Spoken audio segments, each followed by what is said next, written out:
வணக்கம் மாணவர்களே. ரசாயனவியல் தரம் 13 அவத்தை சமநிலை அலகினூடாக மீண்டும் உங்களை சந்திப்பதில் பெருமகிழ்ச்சி அடைகின்றேன். போன நிகழ்ச்சியில் நாங்கள் இலட்சிய கரைசல் பற்றி நாங்கள் பார்த்தோம். அந்த இலட்சிய கரைசல் என்றால் என்ன, இலட்சிய கரைசல் என்ற இயல்புகள் பற்றி நாங்கள் பார்த்தோம். அந்த வகையில் இன்றும் இலட்சிய கரைசல் தொடர்பான வரைவுகள் நாங்கள் பார்க்க போகின்றோம். அத்துடன் இலட்சிய கரைசலிலிருந்து விலகல் அடைகின்ற மெய்க்கரைசல் பற்றி நாங்கள் பார்க்க போகின்றோம். அதுடன் தொடர்புடைய வரைவுகளை நாங்கள் பார்க்க போகின்றோம். அதைவிட நாங்கள் பகுதிபட காட்சி வடித்தல், ஒன்றொன்று கலக்காத திரவங்களை பிரித்தெடுப்புடன் தொடர்புடைய கொதிநீராவி வடிப்பு, மற்றது ஒன்றொன்று கலக்காத திரவங்களில் காணப்படுகின்ற குறித்த கரையத்தின் சமநிலையுடன் தொடர்புடைய பங்குட்டு குணகம் பற்றி நாங்கள் இன்று பார்க்க போகின்றோம். சரி, அந்த வகையில் ரவோட்டின் விதியில் நாங்கள் பார்த்தோம். ஒன்றொன்று கலந்து இரு திரவங்கள் ஏகவின இலட்சிய கரைசலை உருவாக்கும் பொழுது குறித்த கூறினால் ஏற்படுத்தப்படுகின்ற ஆவியமுக்கமானது திரவ கலவையில் காணப்படுகின்ற அந்த கூறின் மூல் பின்னத்துக்கும் தூய நிரம்பலாவி அமுக்கத்தின் பெருக்கத்துக்கும் சமன் என்று சொல்லி நாங்கள் ஏற்கனவே பார்த்த விடயம். அதோட தொடர்புடைய வரைவை நாங்கள் பார்த்தோம் என்றால், ஆவி அமுக்க வரைவை நாங்கள் பார்த்தோம் என்றால், பைஹெச்சில் அமுக்கமும் எக்ஸ்ஹெச்சில் ஒவ்வொரு கூறுகள் என்ற மூல் பின்னத்தை நாங்கள் பார்ப்பமாக இருந்தால், ரவோட்டின் விதியிலிருந்து ஏ கூறினால ஆவியவத்தையில் ஏ கூறினால ஏற்படுத்தப்படுகின்ற அமுக்கம் அந்த ஏ கூறுண்ட தூய நிரம்பலாவி அமுக்கத்தையும் திரவ கலவையில் அந்த கூறுண்ட மூல் பின்னத்தை பெருக்க வரும். இந்த சமன்பாட்டை நாங்கள் பார்த்தோம் என்றால் எங்களுக்கு y mx எனப்படுகின்ற வரைவு தொடர்பாக காணப்படுகின்றது. ஆகவே நாங்கள் எக்ஸ்ஹெச்சில் மூல் பின்னத்தையும் yஹெச்சில் அந்த குறித்த கூறுண்ட ஆவி அமுக்கத்தை நாங்கள் பார்ப்பமாக இருந்தால் எங்களுக்கு y mx கிராஃபில் உற்பத்தியூடாக செல்கின்ற வரைவு போல அது செல்லும். ஆக இதில் நாங்கள் ஏன்ற மூல் பின்னம் இடதுல இருந்து வலது பக்கமாக அதிகரித்து செல்லுது. அதாவது ஏன்ற மூல் பின்னம் 0 இருந்து 1 வரை அதிகரித்து செல்லும் பொழுது ஆவி அமுக்கமும் மூல் பின்னம் அதிகரிக்கிறதுக்கு ஏற்ற மாதிரி நேர்விகித சமனாக அதிகரித்து செல்லும். அதே மாதிரி நீங்கள் அதே திரவ கலவையில் இடது பக்கத்திலிருந்து வலது பக்கமாக எக்ஸ்ஹெச்சில் ஏன்ற மூல் பின்னம் அதிகரித்து செல்கின்ற அதே வேளையில் வலது பக்கத்திலிருந்து இடது பக்கமாக பீன்ற மூல் பின்னம் அதிகரித்து செல்லும். ஏனென்று சொன்னால் மூல் பின்னங்களின் மொத்த கூட்டுத்தொகை எப்பொழுதுமே ஒன்றாக இருக்கும். வலது பக்கத்திலிருந்து இடது பக்கமாக வரும் பொழுது பீன்ற மூல் பின்னம் அதிகரித்து செல்கின்ற வகையில் பியால் ஏற்படுத்தப்படுகின்ற ஆவியமுக்க வரைவை தனியாக நாங்கள் நோக்குவோமாக இருந்தால் எங்களுக்கு பீன்ற மூல் பின்னம் அதிகரித்து செல்லும் பொழுது, இந்த திசையில் பீன்ற மூல் பின்னம் அதிகரித்து செல்லும் பொழுது பி கூறால ஆவியவத்தையில் ஏற்படுத்தப்படுகின்ற அமுக்கமும் அதிகரித்து சென்று பீன்ற மூல் பின்னம் ஒன்றாக உள்ள பொழுது அந்த கலவையில் தூய திரவம் மட்டும்தான் இருக்கும். அந்த சந்தர்ப்பத்தில் அந்த தூய திரவத்தால் மட்டும்தான் அமுக்கம் ஏற்படுத்த போது அந்த சந்தர்ப்பத்தில் நாங்கள் தூய நிரம்பலாவி அமுக்கம் என்று நாங்கள் கூற முடியும். அவை ரெண்டு வரைவை நாங்கள் ஒன்றிணைத்து பார்ப்போமாக இருந்தால் எங்களுக்கு இதே மாதிரியான வரைவு எங்களுக்கு கிடைக்க போகின்றது. இந்த வரைவை நீங்கள் பார்ப்போமாக இருந்தால் எங்களுக்கு ஏன்ற மூல் பின்னம் அதிகரித்து செல்லும் பொழுது ஏன்ற அமுக்கம் நேர்விகித சமனாக அதிகரித்து செல்கின்றது. பீன்ற மூல் பின்னம் இந்த திசையில் அதிகரித்து செல்லும் பொழுது பீன்ற அமுக்கம் நேர்விகித சமனாக அதிகரித்து செல்ல பொழுது அப்புறம் ரவோட்டின் விதியின் படிதான் எங்களுக்கு இந்த ஏன்ற அமுக்கத்துக்கும் மூல் பின்னத்துக்கும் இடையில் இருக்கிற மாறலும் பீன்ற அமுக்கத்துக்கும் மூல் பின்னத்துக்கும் இடையில் இருக்கிற மாறலை நாங்கள் இந்த வரைவில் காட்டியிருக்கிறோம். அதே நேரத்தில் ஏதோ ஒரு குறித்த ஒரு மூல் பின்னத்தை நீங்கள் கருதுவமாக இருந்தால், ஏன்ற மூல் பின்னம் இந்த புள்ளியாக இருந்தால் பீன்ற மூல் பின்னம் வேறொரு மூல் பின்னமாக இருக்கும் பொழுது இந்த மூல் அமைப்பில் பியால் ஏற்படுத்தப்படுகின்ற அமுக்கம் இவராக இருப்பார், ஏயால் ஏற்படுத்தப்படுகின்ற அமுக்கம் எங்களுக்கு இவரா இருக்க போறார். அந்த சந்தர்ப்பத்தில் நாங்கள் ஆவியவத்தையில் காணப்படுகின்ற ஒவ்வொரு கூறுகளையும் அதாவது ஏ கூரையும் பி கூரையும் நீங்கள் லட்சிய வாயுக்களாக கருதுவோமாக இருந்தால் ஏயினால் ஏற்படுத்தப்படுகின்ற அமுக்கத்தையும் பியினால் ஏற்படுத்தப்படுகின்ற அமுக்கத்தையும் கூட்டும் பொழுது ஆவியவத்தையில் ஏற்படுத்தப்படுகின்ற மொத்த அமுக்கம் எங்களுக்கு கிடைக்கும். அப்போ அந்த மொத்த அமுக்கத்தை அதாவது இந்த குறித்த மூல் அமைப்புல அதாவது குறித்த மூல் பின்ன அமைப்புல பியினால் ஏற்படுத்தப்படுகின்ற அமுக்கத்தையும் ஏயினால் ஏற்படுத்தப்படுகின்ற அமுக்கத்தை கூட்டும் பொழுது மொத்த அமுக்கம் கிடைக்கும். மொத்த அமுக்கத்தையும் இந்த மூல அமைப்புக்கு நாங்கள் ஒரு வரைவொண்டு கீறுவோமாக இருந்தால் எங்களுக்கு இப்படி ஒரு வகையில் அமைப்போது. அதாவது ஒவ்வொரு சந்தர்ப்பத்திலையும் பியால் ஏற்படுத்தப்படுகின்ற அமுக்கம் ஏயால் ஏற்படுத்தப்படுகின்ற அமுக்கம் கூட்டிவிட்டால் இந்த புள்ளி கிடைக்கும். அதே மாதிரி இந்த புள்ளியில் இருக்கிற பியால் ஏற்படுத்தப்படுகின்ற அமுக்கம் ஏயால் ஏற்படுத்தப்படுகின்ற அமுக்கத்தை கூட்டும் பொழுது இப்படி கிடைக்கும். அவை எல்லா புள்ளிகளையும் இணைக்கும் பொழுது இந்த வரைவுகின்ற பேட்டர்னாக உங்களுக்கு வரப்போகுது. அவைங்களுக்கு ரவோட்டின் விதிக்கு ஒழுகின்ற கரைசலாக இருந்தால், அதாவது லட்சிய கரைசலாக இருந்தால், அந்த லட்சிய கரைசலுக்கு மேலாக காணப்படுகின்ற ஆவியவத்தையில் ஒவ்வொரு கூறுகளால் ஏற்படுத்தப்படுகின்ற அமுக்கத்துக்கும் லட்சிய கரைசலாக தொழிற்படுகின்ற திரவ கலவையில் மூல் பின்னத்துக்கும் இடையில் இருக்கிற தொடர்பை விளக்குவதற்கு இந்த வரைவு உங்களுக்கு உதவியாக இருக்கும். சரிதானே? அப்போ நாங்கள் அடுத்த விடயத்துக்கு செல்வோம். ரைட், இப்போ நாங்கள் பார்க்க போகிறது என்னன்னு சொன்னால் லட்சிய கரைசல் என்ற கொதிநிலை அமைப்பு வரைவு, அதாவது வெப்பநிலை அமைப்பு வரைவு என்று சொல்லலாம், அல்லது கொதிநிலை அமைப்பு வரைவு இதை நாங்கள் சொல்லலாம். எங்களுக்கு கொதிநிலை என்று வரைக்க ஒரு தொகுதிக்குள்ள ஏ திரவம் மட்டும் காணப்படும் பொழுது அது ஏ இந்த கொதிநிலை, பி திரவம் மட்டும் காணப்படும் பொழுது பி இந்த கொதிநிலை என்று, அந்த திரவம் கொதிக்க இருக்கிற வெப்பநிலை பி இந்த கொதிநிலை. அதாவது வளிமண்டல அமுக்கத்துக்கு சமனாக அந்த திரவத்தின் ஆவிய முக்கம் பெறும் பொழுது அந்த திரவம் கொதிக்கும்.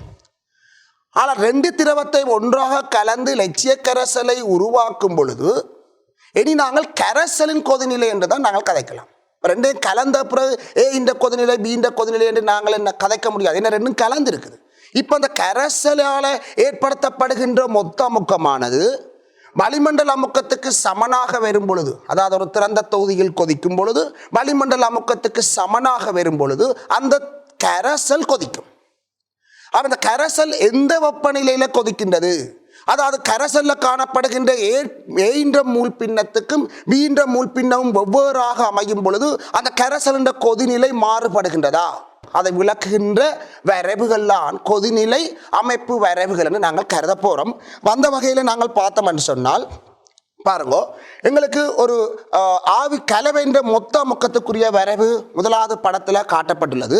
ஏன்ற மூல் பின்னம் இடது புறத்திலிருந்து வலது புறமாக அதிகரித்து செல்லும் பொழுது ஏன்ற மூல் பின்னம் ஒன்றாக உள்ள பொழுது ஏயினால் ஏற்படுத்தப்படுகின்ற அமுக்கம் பி நோட்டே என்று சொல்ல போகிறோம். அதே மாதிரி நாங்கள் வலது புறத்திலிருந்து இடது புறமாக வரும் பொழுது பியினால் ஏற்படுத்தப்படுகின்ற, அதாவது எக்ஸ் பி சமன் ஒன்றாக உள்ள பொழுது பீன்ற மூல் பின்னம் ஒன்றாக உள்ள பொழுது பியினால் ஏற்படுத்தப்படுகின்ற அமுக்கம் பி நோட் பி என்று சொல்லுவோம்.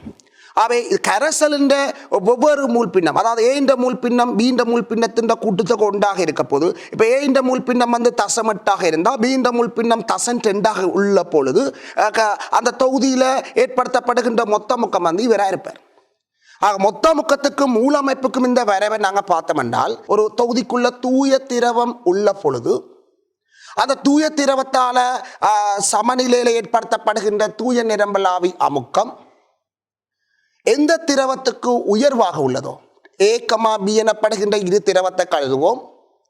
அந்த இரு திரவங்களும் மூடிய தொகுதியில் சமநிலை ஒன்றை அவத்தை சமநிலை ஒன்றை ஏற்படுத்தியிருக்கிறார். அதாவது அவத்தை சமநிலை இயக்க சமநிலையில் இருக்குது.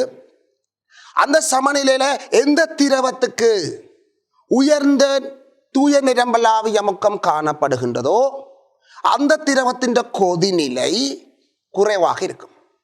அதாவது குறிப்பிட்ட வெப்பநிலையில் உயர் ஆவி அமுக்கமுடைய திரவங்கள் தாழ்ந்த கொதிநிலை உடையன, தாளாவி அமுக்கமுடைய திரவங்கள் உயர்ந்த கொதிநிலை உடையன. அந்த வகையில் பார்த்தோம்னு சொன்னால் இந்த வரைவில் உயர்ந்த ஆவி தூய நிரம்பல் ஆவிய முக்கம் ஏக்கு இருக்குது, தாழ்ந்த தூய நிரம்பல் ஆவிய முக்கம் பிக்கு இருக்குது. அப்ப உயர்ந்த தூய நிரம்பலாவிய அமுக்கம் இருக்குமாக இருந்தால் ஏய்கா பீகா கொதிநிலை குறைவாக இருக்க போதண்டா ஏய்க்கு நீங்கள் கொதிநிலை அமைப்பு வரைவில் நாங்க பார்த்தோம் என்றால் ஏ கொதிநிலை குறைவாகவும், அதாவது ஏ கொதிநிலை வந்து குறைவாகவும், எங்களுக்கு பீண்ட கொதிநிலை வந்து கூடவாகவும் இருக்குது. என்ன காரணம்? நாங்கள் இதில் ஒப்பிடலாம். அதுக்காக ரெண்டு அச்சும் சமனன்று சொல்ல வரையில் இதில் இந்த அச்சு வந்து ஆவி அமுக்கத்துக்குரிய அச்சு, இதில் வந்து கொதிநிலைக்குரிய அச்சு. அப்போ இந்த பி நோட் ஏ வந்து பி நோட் பியை விட பி நோட் பியை விட உயர்வாக இருக்குமா இருந்தால் ஏன்ற கொதிநிலை பீண்ட கொதிநிலையை விட குறைவாக இருக்கும். ஆகவே எங்களுக்கு வந்து பி நோட்டே உயர்வாக இருக்குமா இருந்தால் ஏன்ற கொதிநிலை குறைவாக இருக்கும். பாருங்க, இதில் ஏன்ற கொதிநிலை பீண்ட கொதிநிலையை விட குறைவாக இருக்கின்றது. இப்போ இதில் நீங்கள் என்ன செய்றீங்கன்னா, உங்களிடம் வந்து ஒரு குறித்த மூலமைப்பை கொண்ட திரவம் ஒன்று தரப்பட்டுள்ளது. சரி, குறித்த மூலமைப்பண்டா ஏன்ற மூல் பிண்டம் வந்து தசம் ஒன்றா இருந்தா பீண்ட மூல் பிண்டம் வந்து 0.9 இருக்கும். ஏன்? மொத்த மூல் பிண்டங்களின் கூட்டுத்தொகை 1. ஏன்ற மூல் பிண்டம் 0.1 இருந்தா பீண்ட மூல் பிண்டம் 0.9 இருக்கும். அப்படி ஒரு கரைசலை உங்கள்கிட்ட தரப்பட்டுள்ளது. இதை நீங்கள் ஏன்ற மூல் பிண்டம் வந்து 0.1 பீண்ட மூல் பிண்டம் வந்து 0.9 இருக்கிற இந்த மூலமைப்பில் என்ன செய்யறோம்? அந்த கரைசலின் கொதிநிலை T1 என்று வெப்பம் T1. அதே போல எங்களுக்கு ஏன்ற மூல் பிண்டம் வந்து அதிகரித்து செல்லும் பொழுது பீண்ட மூல் பிண்டம் வந்து குறைவனது செல்லும். என்ற மொத்த மூல் பிண்டங்களின் கூட்டுத்தொகை 1. ஒரு லீனிய ரிலேஷன்ஷிப்பை காட்டின ஆவியமுக்க வரைவு. ஆனால் கொதிநிலை மூழ்பின்ன வரைவை நாங்கள் பார்க்கும் பொழுது ஒரு நேர்கோட்டு தொடர்பு இல்லை, வளைவாக காணப்படுது வரைவு. ஆனால் இன்னொரு முக்கியத்தை நீ கவனிக்கணும் என்னன்னு சொன்னால், ஏன்ற கொதிநிலையையும் பீண்ட கொதிநிலையும் வந்து ஒப்பிடுறீங்கள். ஏன்ற கொதிநிலையோட பீண்ட கொதிநிலையையும் கவனிங்கோ, கரைசலின் கொதிநிலையை ஏக்கமா பீண்ட தூய திரவங்களின் கொதிநிலையை உடன் ஒப்பிடும் பொழுது கரைசலின் கொதிநிலையானது 2 கொதிநிலைக்கும் இடப்பட்டதாக இருக்கும். லட்சிய கரைசலாக இருந்தால் இது வந்து பீண்ட கொதிநிலை, இது வந்து ஏன்ற கொதிநிலை. ஆனால் கரைசலின் கொதிநிலை வந்து ஏன்ற கொதிநிலைக்கும் பீண்ட கொதிநிலைக்கும் இடப்பட்டதாகத்தான் வெவ்வேறான மூலமைப்பை கருதும் பொழுது இடப்பட்டதாகத்தான் இருக்கும். அவங்களுக்கு நேர்கோட்டு தொடர்பு கிடைக்கவில்லை, ஒரு வளைந்த ஒரு தொடர்பு தான் எங்களுக்கு கொதிநிலைக்கும் மூல் பின்னத்துக்கு இடையில் இருக்கிற தொடர்பை நாங்கள் பார்த்தினாங்க. சரி தானே பிள்ளைகளே? இப்போ நாங்கள் என்ன செய்ய அதே வரைவு தான் இதுலையும் தரப்பட்டிருக்கு. அப்படியே கவனிங்கோ. இப்போ என்ன பிரச்சனைன்னு சொன்னால், ஒரு மூடிய தொகுதியில் T1 வெப்பநிலையில், அதாவது அந்த கலவை வந்து T1 வெப்பநிலையில் கொதிக்குமாக இருக்க அது திறந்த தொகுதியில், ஒரு திறந்த தொகுதியில தான் அந்த குறித்த கரைசல் வளிமண்டல அமுக்கத்துக்கு கரைசலின் ஆவியமுக்கம் சமனாக வரும் பொழுது கொதிக்கும். ஆனால் மூடிய தொகுதியாக இருந்தால் கொதிக்காது. அந்த கொதிநிலைக்கு சமனான வெப்பநிலையில அந்த கரைசல் மூடிய தொகுதியில் காணப்படும் பொழுது அங்கே சமநிலை ஒன்று உருவாயிருக்கு. அந்த திரவ கரைசலுக்கும் ஆவி கலவைக்கும் இடையில் ஒரு சமநிலை ஒன்று உருவாக்கும். அதாவது வந்து திரவத்தில் காணப்படுகின்ற ஏ கூறுக்கும் ஆவியவத்தையில் காணப்படுகின்ற ஏ கேஸுக்கும் இடையில் சமநிலை வரலாம். அதே மாதிரி பி திரவத்துக்கும் பி கேஸுக்கும் இடையில் சமநிலை வரலாம். ஆகவே ஒரு குறித்த ஒரு வெப்பநிலையில் அந்த கரைசல் காணப்படைக்க கரைசலில் காணப்படுகின்ற ஒவ்வொரு கூறுகளின் மூல் பின்னத்தையும் ஆவியவத்தையில் காணப்படுகின்ற ஒவ்வொரு கூறுகளின் மூல் பின்னங்களும் சமனாக இருக்க போகிறது. ஆனால் ஆவியவத்தையில் இருக்கணும்னா என்ன நிலையில் இருக்க போகுது? இப்போ சமநிலையில் இருக்க போகுது. இப்போ சமநிலையில் இருக்க வந்து கரைசலின் வெப்பநிலையும் அந்த ஆவியவத்தின் வெப்பநிலையும் என்னவா இருக்கும்? சமனாக இருக்கும். ஆனால் ஆவியவத்தையில் காணப்படுகின்ற ஒவ்வொரு கூறுகளின் மூல் பின்னத்தையும் திரவ கலவையில் காணப்படுகின்ற ஒவ்வொரு கூறுகளின் மூல் பின்னத்தை நாங்கள் ஒப்பிட்டு பார்ப்பமாக இருந்தால், கவனிங்க பிள்ளைகள், T1 வெப்பநிலையில் இது வந்து திரவத்தின், அதாவது மூடிய தொகுதியில் காணப்படுகின்ற திரவ கலவைன்ற மூலமைப்பு இவரா இருப்பார். ஆனால் அதே வெப்பநிலையில் திரவ அவத்தைக்கு மேலே காணப்படுகின்ற ஆவி அவத்தை என்ற மூலமைப்பு பாருங்க, அதே வெப்பநிலையில திரவ அவத்தைக்கு மேலே காணப்படுகின்ற ஆவி கலவை என்ற மூலமைப்பு இவரா இருப்பார். ஒரு குறித்த வெப்பநிலையில இந்த கலவை கொதிக்க, அதாவது இந்த குறித்த வெப்பநிலையில குறிப்பிட்ட கலவை கொதிக்க போது, ஆனா அந்த கொதிக்கிற திரவத்துக்கு மேலே இருக்கிற ஆவி கலவை என்ற மூலமைப்பு இவரா இருக்கும். ஆனா மூடிய தொகுதியா இருந்தா அந்த ஆவி கலவைக்கும் திரவ கலவைக்கும் இடையில சமநிலை இருக்கும், ஆனா கொதிக்காது. ஆனா அதே வெப்பநிலை திறந்த தொகுதியாக இருந்தால் அந்த குறிப்பிட்ட வெப்பநிலையில வளிமண்டல அமுக்கத்துக்கு அந்த திரவ கலவையால ஏற்படுத்தப்படுகின்ற அமுக்கம் சமனா இருந்திருந்தா, அந்த குறிப்பிட்ட டீ வெப்பநிலையில நீங்கள் அந்த கலவை வந்து கொதிக்குமாக இருந்தால் அந்த கொதிக்கின்ற கலவை ஒரு மூடிய தொகுதியில காணப்படும் பொழுது, அதே T1 வெப்பநிலை அந்த மூடிய தொகுதியில் அந்த திரவ கலவை காணப்படும் பொழுது அந்த திரவ கலவையோட சமநிலையில் இருக்கிற ஆவி வந்து இந்த கியூவா இருக்கும். அப்ப கியூண்ட மூலமைப்பு என்ன நடக்க போகுது? இவரா இருக்க போறார். கியூண்ட மூலமைப்பு என்னவா இருக்கும்? இவரா இருக்க போறார். இந்த கியூ வந்து நீங்கள் இன்னொரு சந்தர்ப்பத்தை எடுப்போம். வேறொரு வெப்பநிலையை கருதுவோமாக இருந்தால், T2 வெப்பநிலையை கருதுவமாக இருந்தால், T2 வெப்பநிலையில வந்து திரவ கலவை என்ற மூலமைப்பு இவரா இருக்க போறார். அதே வெப்பநிலையில் இருக்கிற ஆவி கலவை என்ற மூலமைப்பு இவரா இருக்க போறார். ஆவி கலவையில் இருக்கிற மூலமைப்பு இவரா இருக்க போறார். அப்ப இதை நீங்கள் அவதானிக்க என்னன்னு சொன்னா, எங்களுக்கு ஆவி கலவை என்ற மூலமைப்பையும் திரவ கலவை என்ற மூலமைப்பை நாங்கள் ஒப்பிட்டு பார்க்கும் பொழுது, ஆவி கலவையில் இருக்கிற மூலமைப்பு எந்த கூறுண்ட மூலமைப்பு கூடவாக இருக்குமா இருந்தால், எந்த கூறுக்கு ஆவி பரப்பு உயர்வாக இருக்கின்றதோ, எந்த கூறுண்ட கொதிநிலை குறைவாக இருக்கின்றதோ அந்த கூறுன்ற மூல் பின்னம் ஆவியவத்தையில அதிகரித்து செல்லுது. பாருங்க, குறைஞ்ச வெப்பநிலையை நீங்கள் குறைச்சி கொண்டு போய்க்க. உதாரணமா இந்த T1 வெப்பநிலையில இருந்தவர் T2 வெப்பநிலையை குறைக்கிறீங்கள். T1 வெப்பநிலையில திரவ கலவேண்ட மூலமைப்பு இவரா இருப்பார். அதே T1 வெப்பநிலையில காணப்படுகின்ற ஆவி கலவேண்ட மூலமைப்பு இவரா இருப்பார். ஆனா வேறொரு T2 வெப்பநிலையில பார்த்தோம்னு சொன்னா திரவ கலவேண்ட மூலமைப்பு இவரா இருப்பார். ஆவி கலவையில் இருக்கிற மூலமைப்பு இவரா இருப்பார். ஆகவே ஆவி கலவையில வந்து பார்த்தோம்னு சொன்னா கொதிநிலை குறைஞ்ச கூறுன்ற மூல் பின்னம் வெப்பநிலையை குறைக்க மூல் பின்னம் என்ன செய்யுமா? கூடிக்கொண்டு போகுது. சரிதானே? அப்ப நாங்கள் வந்து இந்த ஆவி கலவைக்குரிய வரைவை நாங்கள் பார்த்தோம்னா, இது திரவத்துக்குரிய வளையா இருக்க போது, இது ஆவியவத்தைக்குரிய வளையா இருக்க போது. அப்ப இந்த பிரதேசத்தை நாங்கள் அடையாளம் காண்டோம்னு சொன்னா, இந்த வலைக்கு கீழே இருக்கிற பிரதேசம் திரவத்துக்குரியதாகவும் மேல இருக்கிற பிரதேசம் ஆவிக்குரியதாகவும், ரெண்டுக்கும் இடப்பட்ட பிரதேசம் வந்து திரவம் ஆவியையும் கொண்ட கலவையாகவும் காணப்படும்.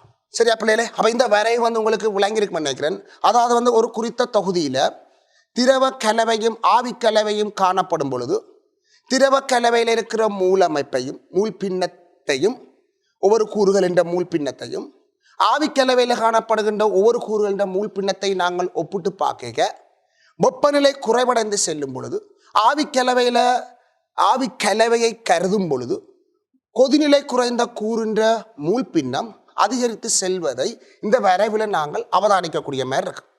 சரி, நாங்கள் தொடர்ந்து பார்ப்போம். இப்போது இந்த தத்துவத்தை வச்சுக்கொண்டு, அதாவது இந்த வரைவு பற்றிய அறிவை வச்சுக்கொண்டு பகுதிவிட காட்சி வடிப்பை பற்றி நாங்கள் விளங்க போறோம். அந்த ஆவி கலவை திரவ கலவைக்குரிய கொதிநிலை அமைப்பு வரைவின்ற அறிவை வச்சுக்கொண்டு பகுதிவிட காட்சி வடித்தல் தத்துவத்தை நாங்கள் விளங்க போறோம். ரைட். இந்த பகுதிவிட காட்சி வடித்தல் செயல்முறைக்காக பயன்படுத்தப்படுகின்ற உபகரணத்துக்கு பகுதிபட காட்சி வடிப்பு நிரல்கள் என்று நாங்கள் சொல்லுவோம். பகுதிபட காட்சி வடித்தல் செயல்முறைக்கு பயன்படுத்தப்படுகின்ற பகுதிபட காட்சி வடிப்பு நிரலை பார்ப்போமானால், அந்த நிரலின் உட்புறத்தில் கூர்முனைகள் போன்ற சுவர்களாக காணப்படலாம், அல்லது நிரலின் உட்பரப்பில் கண்ணாடி மணிகளால் நிரப்பப்பட்டதாக இருக்கலாம். அந்த சந்தர்ப்பத்தில் பார்த்தோம்னு சொன்னால் பாருங்க, இதைத்தான் நாங்கள் நிரல் என்று நாங்கள் சொல்ல போறோம். இந்த நிரல்ல வந்து நாங்கள் நாங்கள் பகுதிபட காட்சி வடித்தல் முறையில லட்சிய கரைசலாக ஒழுகின்ற ஒரு கரைசலை கருதுவோமாக இருந்தால் அதில் காணப்படுகின்ற ஒவ்வொரு கூறுகளை பிரித்தெடுப்பதற்காக பயன்படுத்தப்படுகின்ற ஒரு முறைதான் பகுதிபட காட்சி வடித்தல். ஆனால் அந்த கரைசல் லட்சிய கரைசலாக இருந்தால்தான் அதில் காணப்படுகின்ற எல்லா கூறுகளையும் தூயதாக பிரித்தெடுக்க முடியும். இப்போ லட்சிய கரைசலாக இருக்க வேணும் என்றால் அவர் என்ன விதிக்கு ஒழுக வேணும்? ரவோட்டின் விதிக்கு ஒழுக வேணும். அப்போ நாங்கள் A, B எனப்படுகின்ற 2 திரவங்களால் ஆக்கப்பட்ட துவித லட்சிய கரைசலை கருதுவமாக இருந்தால் அந்த கரைசலில் காணப்படுகின்ற ஏயையும் பியையும் தனித்தனியாக பிரித்தெடுப்பதற்காக இந்த குடுவையில் அந்த கரைசலை விட்டுருக்கிறோம். அதாவது இதில் ஆரம்பத்தில் ஒரு குடுவையில் அந்த ஏயையும் பியையும் குறித்த மூல் பின்னங்களோட காணப்படுகின்ற ஒரு திரவ கலவையை பகுதிபட காய்ச்சுவடுத்தல் செயல்முறைக்காக இந்த குடுவையில் இடப்பட்டுள்ளது. அப்போ இதை நாங்கள் வெப்பப்படுத்தும் பொழுது அந்த குடுவையில் இருக்கிற திரவ கலவை கொதிக்க போது வெப்பப்படுத்தும் பொழுது குடுவையில் இருக்கிற திரவ கலவையில் இருக்கிற ஒவ்வொரு கூறுகளின் இயக்க சக்தி அதிகரிக்க போது அப்போ ஆவியாதல் அதிகரிக்க போகுது. ஒரு சந்தர்ப்பத்தில் அந்த கலவை கொதிக்கும். அப்போ அந்த கலவை கொதிக்கும் பொழுது எந்த கூறு அதிக அளவில் ஆவியாகும் என்று சொன்னால் ஆவி பரப்பு கூடின கூறு, அதாவது கொதிநிலை குறைந்த கூறு அதிக அளவில் ஆவியாகும், கொதிநிலை குறைந்த கூறு குறைந்த அளவில் ஆவியாகும். ஆனால் இது திரவ கூறுகளும் ஆவியாகி மேலே செல்லும் பொழுது அங்கே நிழலில் காணப்படுகின்ற கண்ணாடி மணிகள் அல்லது கூர்முனைகள் போன்ற உட்புற சுவரில் காணப்படுகின்ற கூரான முனைகளோடு அவர் மோதுவார். ஏன்? ஆவி மேலே செல்லும் பொழுது அந்த நிழலில் காணப்படுகின்ற அந்த கண்ணாடி மணிகளோடு இதில் காணப்படுகின்ற கண்ணாடி மணிகளோடு என்ன செய்யலாம்? மோதலாம். மோதைக்கு என்ன நடக்க போது? அந்த கண்ணாடி மணிகளோட ஆவி போய் மோதும் பொழுது ஆவியில் இருக்கிற குறித்தளவான சக்தி இழக்கப்பட போகுது. குறித்தளவான சக்தி குறைவடைய இயக்க சக்தி என்ன செய்யும்? குறையும். இயக்க சக்தி குறைவடையும் பொழுது ஆவி நிலையில் இருப்பதற்கு எவ்வளவு மினிமம் இயக்க சக்தி தேவையோ அதை விட இயக்க சக்தி குறையுமாக இருந்தால் அந்த ஆவி என்ன செய்யும்? திருப்பி ஒடுங்கி கீழ் நோக்கி வரவழைக்கிட்டு வர கீழ் நோக்கி இந்த குடுவையில் விழும். அப்ப ஆவி பரப்பு கூடின திரவமாக இருந்தால் அவர் ஆவியாக இந்த மணிகளோட மோதும் பொழுது இயக்க சக்தியை இழந்தாலும் இப்பவும் அவருடைய இயக்க சக்தி ஆவியவத்தையில் இருப்பதற்கு போதுமான இயக்க சக்தியோடு இருந்தால் அவர் தொடர்ந்து மேல் நோக்கி முன்னேறி செல்வார். ஆனால் போக போக போக அவருடைய இயக்க சக்தி குறைவடைந்து செல்லுந்தான். ஏண்டா அதில் காணப்படுகின்ற கண்ணாடி மணிகளோட மோத மோத மோத அவருடைய இயக்க சக்தி குறைவடைந்து செல்ல பொழுது, ஆனால் குறைவடைந்தாலும் இப்பொழுதும் அவருடைய இயக்க சக்தி ஆவியவத்தையில் காணப்படுவதற்கு போதுமானதாக இருந்தால் மேல் நோக்கி தொடர்ந்து செல்வார். ஆனால் இயக்க சக்தி போதாமையாக இருந்தால் ஆவியவத்தையில் இருப்பதற்கு போதுமான இயக்க சக்தி அவற்றை இல்லை என்று சொன்னால் கீழ் நோக்கி அந்த திரவம் வரவழைக்கிட்டுவார். அப்போ ஏன்? அந்த ஆவி ஒடுங்க வலிக்கிட்டுரும். அப்ப அநேகமான கூறுகள் இயக்க சக்தியை இழந்த கூறுகள் ஒடுங்கி கீழ் நோக்கி அது ஆவி பரப்பு குறைந்த கூறு ஒடுங்கலாம், ஆவி பரப்பு கூடின கூறும் ஒடுங்கியிருக்கலாம். ஆனால் மேல் நோக்கி போற கூறுகளில் ஆவி பரப்பு கூடின கூறுன்ற மூல் பின்னந்தால் மேல் நோக்கி செல்லுகின்ற ஆவியில அதிகமாகி கொண்டு போகும். ஏன்னு சொன்னா ஒவ்வொரு சந்தர்ப்பத்திலே மோத மோத மோத அந்த ஆவி கலவையின் இயக்க சக்தி குறைகிறதால வெப்பநிலை குறைவடைந்து கொண்டு போகும். ஏன்? இயக்க சக்தி சராசரி இயக்க சக்தி குறைய குறைய குறைய வெப்பநிலை குறைவடைந்து செல்ல போகுது. அப்ப இந்த மேல் நோக்கி போக இதுல மேல் நோக்கி செல்லும் பொழுது வெப்பநிலை குறைவடைந்து செல்லும். வெப்பநிலை குறைவடையக்கு அப்ப அந்த குறிப்பிட்ட வெப்பநிலையில் போதுமான இயக்க சக்தியை கொண்ட ஆவியவத்தையில் இருப்பதற்கு போதுமான இயக்க சக்தி கொண்ட கூறுகள் மேல் நோக்கி இயங்கி கொண்டிருப்பார். அதை விட குறைந்த இயக்க சக்தியை கொண்ட கூறுகள் என்ன செய்வார்? கீழ் நோக்கி விளைவிக்கிட்டு. அவை நீங்கள் கடைசியில் பார்த்தோம் என்று சொன்னால் எங்களுக்கு இறுதியில் எந்த கூறு ஆவி பரப்பு கூடவாக இருக்குதோ, எந்த கூறு கொதிநிலை குறைந்த கூறாக இருந்ததோ அந்த கூறு மாத்திரம் இறுதியில் எங்களுக்கு மேலே கிடைக்கும். அந்த கூரை நாங்கள் இந்த டீப்புகளால் நாங்கள் அனுப்பும் பொழுது இந்த டீப்புகளால் வார ஆவிய அதில் வச்சு நாங்கள் ஒடுக்க போகிறோம். என்ன செய்ய போகிறோம்? வெப்பநிலையை குறைக்க போகிறோம். வெப்பநிலையை குறைக்கணும்னா ஆவிக்கூறில் இருக்கிற சக்தியை உறிஞ்ச வேணும்.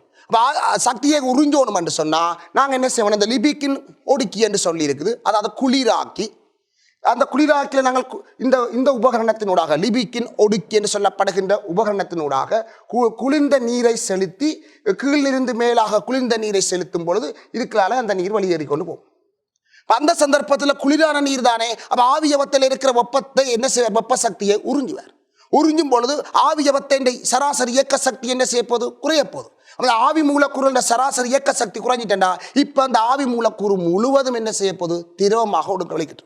திரவமாக ஒடுங்கிட்டேன்னு சொன்னால் இந்த சேகரிப்பு குடுவையில் நாங்கள் அந்த குறிப்பிட்ட ஆவி பரப்பு கூடின கொதிநிலை குறைந்த கூரை நாங்கள் என்ன செய்யலாம், இந்த ஆவி பரப்பு கூடின கொதிநிலை குறைந்த கூரை நாங்கள் இதில் தூய்மையாக பிரித்தெடுக்க முடியும்.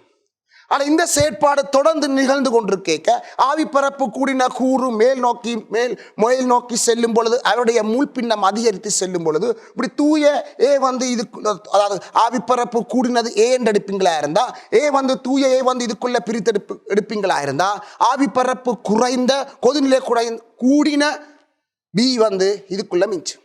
ஆகவே இதுக்குள்ள கொதிநிலை கூடின தூய திரவத்தையும் இந்த சேகரிப்பு குடுவையில் கொதிநிலை குறைந்த தூய திரவத்தையும் பிரித்தெடுக்க முடியும். அதாவது இந்த ஆரம்ப குடுவையில் கொதிநிலை கூடின தூய திரவத்தையும் சேகரிப்பு குடுவையில் கொதிநிலை குறைந்த தூய கூரையும் நாங்கள் பிரித்தெடுக்க முடியும். சரி, இப்படி இதில் பார்த்தீங்கன்னு சொன்னால் இந்த பகுதி வட காட்சி வடித்தல் நிகழ்ந்து கொண்டு இருக்கும் பொழுது நேரத்தோட நாங்கள் பார்த்தோம்னு சொன்னால் அந்த செயல்முறை நிகழ்ந்து கொண்டிருக்க நேரத்தோட இந்த கலவைண்ட இதில் இந்த திரவ கலவைண்ட கொதிநிலையை பார்த்தோம்னால் கூடிக்கொண்டு செல்லும். அதாவது இந்த குடுவையில் ஆரம்ப குடுவையில் கொதிநிலை கூடிய கூறின் முள்பின்னம் அதிகரித்து செல்லும். மேல் நோக்கி செல்லுகின்ற ஆவியவத்தையில் மேலே போக கொதிநிலை குறைந்த கூறின் முள்பின்னம் அதிகரித்து செல்லும். அதனால கொதிநிலை கூடிய கூறின்ற முள்பின்னம் இதுக்குள்ள அதிகரித்து செல்வதால கொதிநிலை அதிகரித்து செல்லும். அப்போ இந்த வரைவை பார்த்தோம். இதை நாங்கள் வரைவின் ஊடாக நாங்கள் அவதானிப்போமா இருந்தால் ஆரம்பத்தில் இந்த குடுவை திரவ கலவைன்ற கொதிநிலை T1 வெப்பநிலையில் இருக்குமா இருந்தால் அவர் T1 வெப்பநிலையில் இருக்கிற அந்த திரவ கலவைன்ற மூலமைப்பு இவராக இருப்பார். அதே நேரத்தில் அதே T1 வெப்பநிலையில் இருக்கிற ஆவியவத்தின் மூலமைப்பு இவராக இருப்பார். T1 வெப்பநிலையில் இருக்கிறவரை T2 வெப்பநிலைக்கு குறைக்கும் பொழுது ஆவியவத்தில் இருக்கிற கூறுகள் ஒடுங்குமாக இருந்தால் அந்த ஒடுங்கும் பொழுது பெறப்படுகின்ற மூலமைப்புக்கு சமனான திரவக்கலவையுடன் சமநிலையில் காணப்படுகின்ற அல்லது திரவக்கலவைக்கு மேலாக காணப்படுகின்ற ஆவின்ற மூலமைப்பு இவராக இருப்பார். இந்த ஆவிக்கலவை நாங்கள் ஒடுக்கும் பொழுது இந்த ஆவிக்கலவையை ஒடுக்கிறோம் என்று சொன்னால் வெப்பநிலையை குறைக்கிறோம்.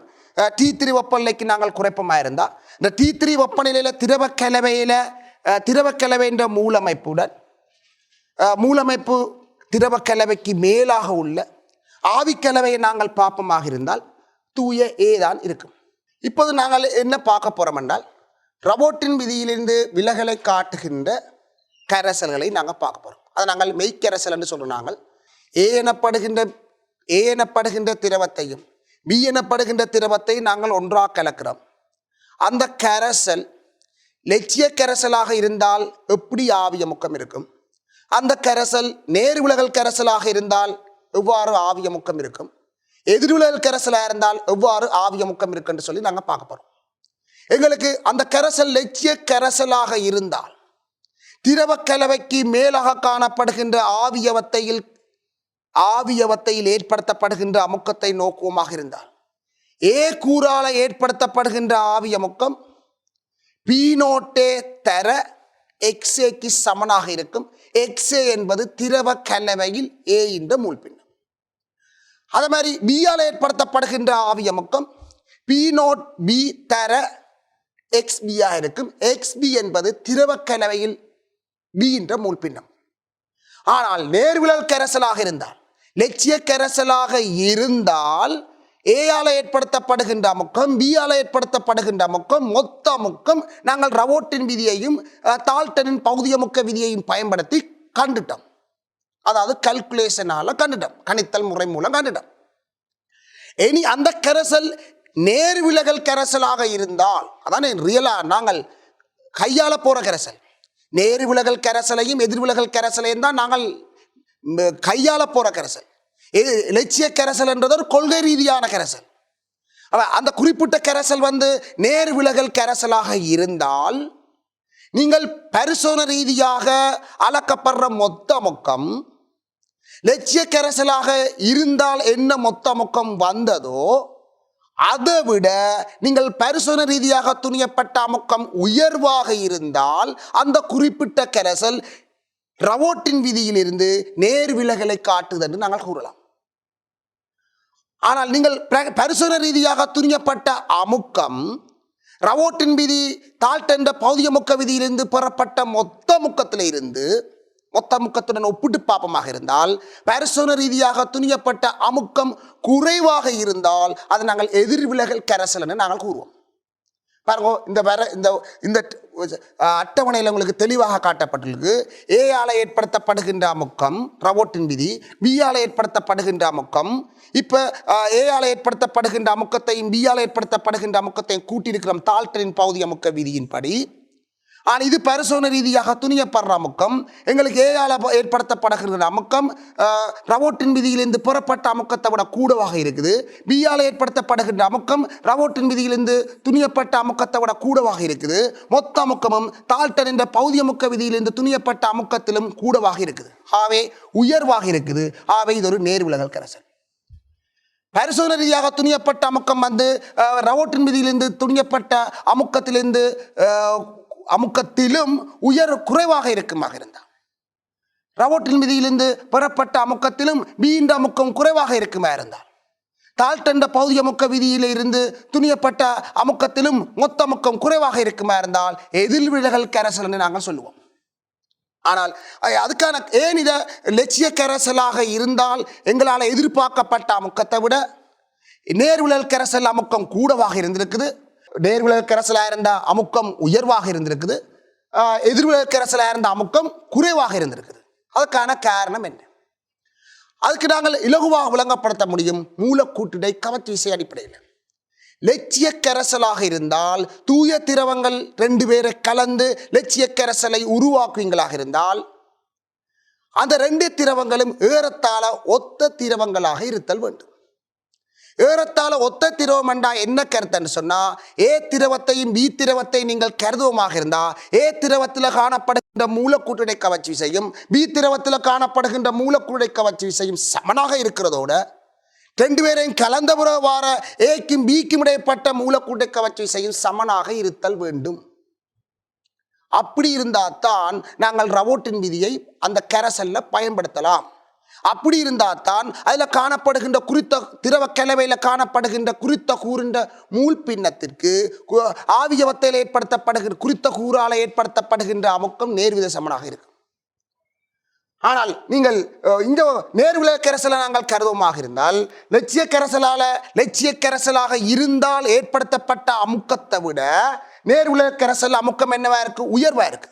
அப்போ உயர்வா இருக்குதுன்னு சொன்னா என்ன நடந்திருக்கணும்? லட்சிய கரைசலாக இருந்தால் ஆவிப்பரப்பையும் லட்சிய கரைசலாக இருந்தால் துணிக்கைகள் என்ற ஆவிப்பரப்பையும் நேர்விலகல் கரைசலாக இருந்தால் துணிக்கைகள் என்ற ஆவிப்பரப்பையும் ஒப்பிட்டு பார்த்தோம் என்றால் லட்சிய கரைசலாக இருந்தால் துணிக்கைகள் என்ற ஆவிப்பரப்பை விட நேர்விலகல் கரைசலாக இருக்கும் பொழுது ஆவிப்பரப்பு உயர்வாக இருக்கும். ஆவிப்பரப்பு உயர்வாக இருந்தால் தானே அமுக்கம் கூடவாக இருந்திருக்கும். நேர்விலகல் கரைசலாக இருந்தால் ஆவிப்பரப்பு உயர்வாக இருக்க வேண்டும். அப்பதான் அமுக்கம் கூடும். எதிர்விலகல் கரைசலாக இருந்தால் ஆவிப்பரப்பு குறைவாக இருக்க வேண்டும். ஆவிப்பரப்பு குறைவாக இருக்கணும் என்னவா இருக்கணும்? மூலக்கூட்டிடை கவர்ச்சி விசை உயர்வாக இருக்க வேண்டும். அவை நேர்விலகல் கரைசலாக இருந்தால் எங்களுக்கு தூய திரவங்கள்ல காணப்படுகின்ற மூலக்கூட்டிடை கவர்ச்சி விசையை விட கரைசலில் காணப்படுகின்ற மூலக்கூட்டிடை கவர்ச்சி விசை குறைவாக இருக்கும். அப்பொழுதுதான் கரைசலில் காணப்படுகின்ற துணிக்கைகளின் ஆவிப்பரப்பு தூய திரவங்களின் ஆவிப்பரப்பிலும் உயர்வாக இருக்கும். அதேபோல் எதிர்விலகல் கரைசலை ஒப்புருவமாக இருந்தால் தூய திரவங்களில் காணப்படுகின்ற துணிக்கைகளுக்கு இடையிலான மூலக்கூட்டிடை கவர்ச்சி விசையை விட கரைசலில் காணப்படுகின்ற துணிக்கைகளுக்கு இடைப்பட்ட மூலக்கூட்டிடை கவர்ச்சி விசை உயர்வாக இருத்தல் வேண்டும். உயர்வாக இருந்தால்தான் ஆவிப்பரப்பு குறையும். ஆவிப்பரப்பு குறைவடையும் பொழுது அந்த குறித்த கூறுகள் அல்லது கூறினால் ஏற்படுத்தப்படுகின்ற அமுக்கம் குறைவாக இருக்கும். சரி, அவனை கரைசலாகும் பொழுது வெப்ப உள்ளுறை மாற்றத்தை பற்றி நாங்கள் யோசித்து பார்ப்போம். வெப்ப உள்ளுறை மாற்றத்தை நாங்கள் யோசித்து பார்த்தால் லட்சிய கரைசல் உருவாகும் பொழுது ஏற்படுகின்ற வெப்ப உள்ளுறை மாற்றம், கரைசலாதல் வெப்ப உள்ளுறை மாற்றம் பூஜ்ஜியமாக தான் இருக்கும். என்ன காரணம் என்று சொன்னால், அங்கே மூலக்கூறுகளுக்கு இடப்பட்ட கவர்ச்சி விசைகள் தூய திரவங்கள் கரைசல்ல சமனாக இருக்கிறதால தூய திரவங்கள்ல மூலக்கூறுடைய கவர்ச்சி விசை உடைக்கிறதுக்கு உறிஞ்சப்பட்ட சக்தியும், கரைசல் உருவாகும் பொழுது மூலக்கூறுகளுக்கு இடையே கவர்ச்சி விசை தோன்றும் பொழுது வெளிவிடப்பட்ட சக்தியும் சமனாக இருக்கும். அதாவது உறிஞ்சப்பட்ட வெப்ப சக்தியும் வெளிவிடப்படுகின்ற வெப்ப சக்தியும் சமனாக உள்ள பொழுது எங்களுக்கு கரைசல் என்ற வெப்பநிலையில மாற்றம் பெறாது. ஆகவே வெப்ப உள்ளுறை மாற்றம் அங்க இருக்காது. சரிதானே? அதே மாதிரி நீங்கள் நேர்விலகல் கரைசலை பார்த்தோம் என்று சொன்னால், நேர்விலகல் கரைசலை பார்க்கும் பொழுது வெப்ப உள்ளுறை மாற்றம் சைவரை விட உயர்வாக இருக்கும். என்ன அர்த்தம்? கரைசல்ல காணப்படுகின்ற மூலக்கூற்றுடைய கவர்ச்சி விசையின் வலிமையை விட தூய திரவங்கள்ல காணப்படுகின்ற மூலக்கூற்றுடைய கவர்ச்சி விசை உயர்வு. அவை கரைசலாகும் பொழுது துணிக்கைகளில் உருவாக்கப்பட்ட துணிக்கைகளுக்கிடையே மூலக்கூறுடைய கவர்ச்சி விசை தோன்றும் பொழுது வெளிவிட்ட வெப்பம் அல்லது தூய திரவங்கள்ல காணப்படுகின்ற துணிக்கைகளுக்கு இடப்பட்ட கவர்ச்சி விசை உடைக்கிறதுக்காக உறிஞ்சப்பட்ட வெப்பம் என்று பார்த்தோம் என்றால், வெளிவிட்ட வெப்பத்தை விட உறிஞ்சப்பட்ட வெப்பம் உயர்வாக இருக்கும். அவை தேறிய விளைவாக வெப்பம் உறிஞ்சப்பட்டிருக்கு. வெப்பம் உறிஞ்சப்படுமாக இருந்தால் அந்த கரைசலாதல் வெப்ப உள்ளுறை அகவெப்பத்துக்குரியதாக இருத்தல் வேண்டும். அதாவது தூய திரவங்களில் காணப்படுகின்ற மூலக்கூற்றிடை கவர்ச்சி விசை வலிமை கூட கரைசலில் காணப்படுகின்ற மூலக்கூற்றிடை கவர்ச்சி விசையை விட வலிமை கூடின மூலக்கூற்றிடை கவர்ச்சி விசையை உடைக்கும் பொழுது கூட வெப்பம் உறிஞ்சப்படல் வேண்டும். வலிமை குறைந்த மூலக்கூற்றிடை கவர்ச்சி விசை தோன்றும் பொழுது குறைந்த அளவு வெப்பம் வெளிவிடப்படல் வேண்டும். ஆகவே வெளிவிட்ட வெப்பத்தை விட உறிஞ்சப்பட்ட வெப்பம் உயர்வாக இருந்தால் தேறிய விளைவாக வெப்பம் உறிஞ்சப்பட்டிருக்குது. ஆக இந்த செயல்முறையின் போது வெப்ப உள்ளுறை மாற்றம் சைவரை விட உயர்வாக இருக்கும். ஆக வெப்பத்துக்குரியது. அதே மாதிரி எதிர்விளைவு கரைசலை பார்த்தோம்னால், தூய திரவங்களில் காணப்படுகின்ற மூலக்கூற்றுடை கவர்ச்சி விசையை விட கரைசலில் காணப்படுகின்ற மூலக்கூற்றுடை கவர்ச்சி விசை உயர்வு. வலிமை குறைந்த மூலக்கூற்றுடை கவர்ச்சி விசையை உடைப்பதற்கு குறைஞ்ச வெப்பம் போதும். வலிமை கூடின மூலக்கூறுடைய கவர்ச்சி விசை தோன்றும் பொழுது அதிக அளவு வெப்பம் வெளிவிடப்படும். அவை உறிஞ்சப்பட்ட வெப்பத்தை விட வெளிவிட்ட வெப்பம் உயர்வாக இருக்குமா இருந்தால் தேறிய விளைவாக வெப்பம் வெளிவிடப்பட்டிருக்குது. அவை இந்த கரைசலாதல் நிகழ்வு ஒரு புற வெப்பத்துக்குரியதாக இருத்தல் வேண்டும்.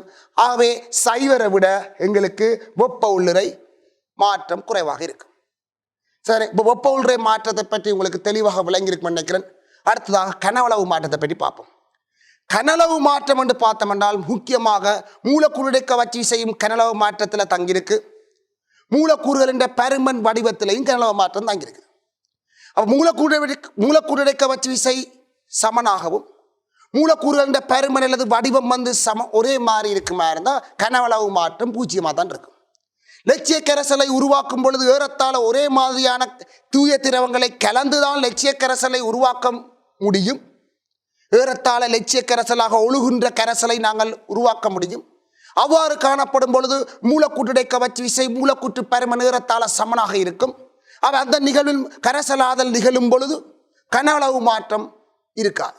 கனளவு மாற்றம் பூஜ்ஜியம்.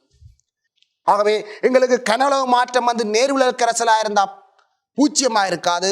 எதிர்விலகல் கரைசலாக இருந்தாலும் பூஜ்ஜியம் இருக்காது, பூஜ்ஜியமாக இருக்காது. சரிதானே பிள்ளைகள்? இது உங்களுக்கு ஓகே நினைக்கிறேன்.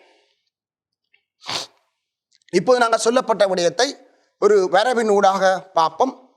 இது லட்சிய கரைசலாக இருந்தால் ரவோட்டின் விதி கமைய இந்த ஆவியமுக்க வரைவு, லட்சிய கரைசலாக இருந்தால் ஆவியமுக்க வரைவு நாங்கள் டொட்டா போட்டிருக்குது. அதே போல ஒரு நேர்விலகல் கரைசலாக இருந்தால் லட்சிய கரைசலாக இருந்தால் குறித்த மூலமைப்புல லட்சிய கரைசலாக இருந்தால் ஏற்படுத்தப்பட்ட ஆவியமுக்கத்திலும் நீங்கள் பரிசோதனை ரீதியாக துணியப்படுற ஆவியமுக்கம் உயர்வாக இருந்தால் அந்த பரிசோதனை ரீதியாக கையாண்ட கரைசல் நேர்விலகல் கரைசலாக இருத்தல் வேண்டும். பாருங்க, லட்சிய கரைசலுக்குரிய ஆவியமுக்க வரைவு ஒரு நேர்கோடு, நேர்விலகல் கரைசலுக்குரிய ஆவியமுக்க வரைவை பாருங்கோ நாங்கள் எதிர்பார்த்த ஆவியமுக்கத்தை விட உயர்வாக காணப்படுது. இந்த லட்சிய கரைசலாக இருந்தால் ஆவியமுக்க மாறல் இவ்வாறு அமைகின்றது. நேர்விலகல் கரைசலாக இருந்தால் ஆவியமுக்க வரைவு இவ்வாறு காணப்படுகிறது. அது மாதிரி நீங்கள் பீண்ட மூலமைப்பை பார்த்தோம்னு சொன்னால் பாருங்க, இந்த எங்களுக்கு இடதுபுறத்திலிருந்து வலதுபுறமாக செல்லும் பொழுது பீண்ட மூழ்பின்னம் அதிகரித்து செல்கின்றது. பீண்ட மூழ்பின்னம் அதிகரித்து செல்லும் பொழுது பீண்ட ஆவியமுக்கத்தை நாங்கள் மூழ்பின்னத்துக்கு ஏற்ற மாதிரி பார்ப்போமாக இருந்தால் எங்களுக்கு பீண்ட லட்சிய கரைசலாக இருந்தால் பியால் ஏற்படுத்தப்படுகின்ற ஆவியமுக்க தொடர்பு இவ்வாறு அமைந்து பீண்ட முள்பின்னம் ஒன்றாக இருக்கும் பொழுது பி நோட் பியாக காணப்படும். அதே போல லட்சிய கரைசலாக இருந்தால் ஏன்ற முள்பின்னம் அதிகரித்து செல்லும் பொழுது ஏன்ற ஆவியமுக்கம் அதிகரித்து சென்று ஏன்ற முள்பின்னம் ஒன்றாக இருக்கும் பொழுது பி நோட் ஏயா இருக்குது. ஆனால் அந்த குறிப்பிட்ட நீங்கள் கையாளுற கரைசல் வந்து எதிர்பார்த்த ஆவியமுக்கத்தை விட உயர்வாக காணப்படுது. அதாவது ஏன்ற எதிர்பார்த்த குறித்த மூலமைப்பில் எதிர்பார்த்த ரவோட்டின் விதியிலிருந்து துணியப்பட்ட ஆவியமுக்கத்தை விட பரிசோதனை ரீதியாக துணியப்பட்ட ஆவியமுக்கம் உயர்வாக இருக்குமாக இருந்தால் எங்களுக்கு அது நேர்விலகல் கரைசல். சரிதானே? அவங்களுக்கு இது பிள்ளைகள் விளங்கியிருக்கும். அதே மாதிரி எதிர்விலகல் கரைசலை நாங்கள் பார்ப்போமாக இருந்தால் இந்த லைன் வந்து அதாவது வந்து நீங்கள் இந்த திசையில் வந்து ரெண்டு திரவம் திரவம் ஒன்று திரவம் ரெண்டு எனப்படுகின்ற ரெண்டு திரவத்தை கருதுவோம். திரவம் ஒன்றின் மூழ்பின்னம் வந்து இடதிலிருந்து வலதுபுறமாக அதிகரித்து செல்கின்றது. அவை திரவம் ஒன்றின் லட்சிய கரைசலாக தொழிற்பற்றுகமாக இருந்தால் ரவோட்டின் விதியின்படி இந்த ஆவியமுக்க வரைவு இவ்வாறு நேர்கோடாக இருத்தல் வேண்டும். ஆனால் நீங்கள் பரிசோதனை ரீதியாக துணியப்படுற ஆவியமுக்கத்தை பார்த்தமென்றால் ரவோட்டின் விதியிலிருந்து துணியப்பட்ட ஆவியமுக்கத்திலும் குறைவாக உள்ளது. அவை இது எதிர்விலகல் கரைசலாக இருக்கும். சரிதானே? இந்த வரைவு வந்து பாருங்க, நீங்கள் திரவன் ட்ரெண்டாக இருந்தாலும் சரி எங்களுக்கு ரவோட்டின் விதியிலிருந்து துணியப்பட்ட ஆவியமுக்கத்திலும் பரிசோதனை ரீதியாக துணியப்படுற ஆவியமுக்கம் குறைவாக இருக்குமா இருந்தால் நீங்கள் பரிசோதனை ரீதியில்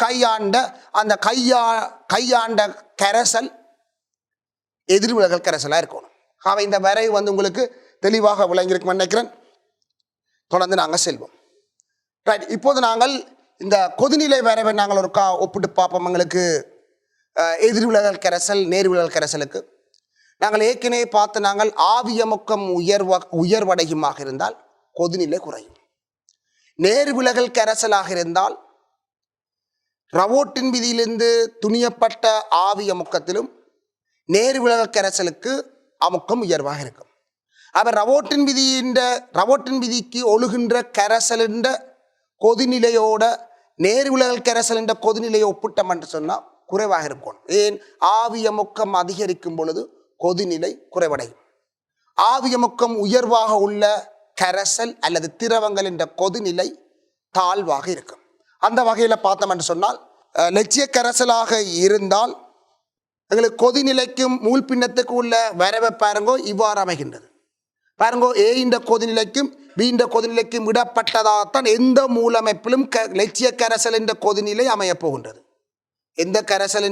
எந்த மூலமைப்பிலும் லட்சிய கரைசல் என்ற கொதிநிலை வந்து எங்களுக்கு தூய திரவங்கள் என்ற கொதிநிலைக்கும் விடப்பட்டதாக இருக்கும்.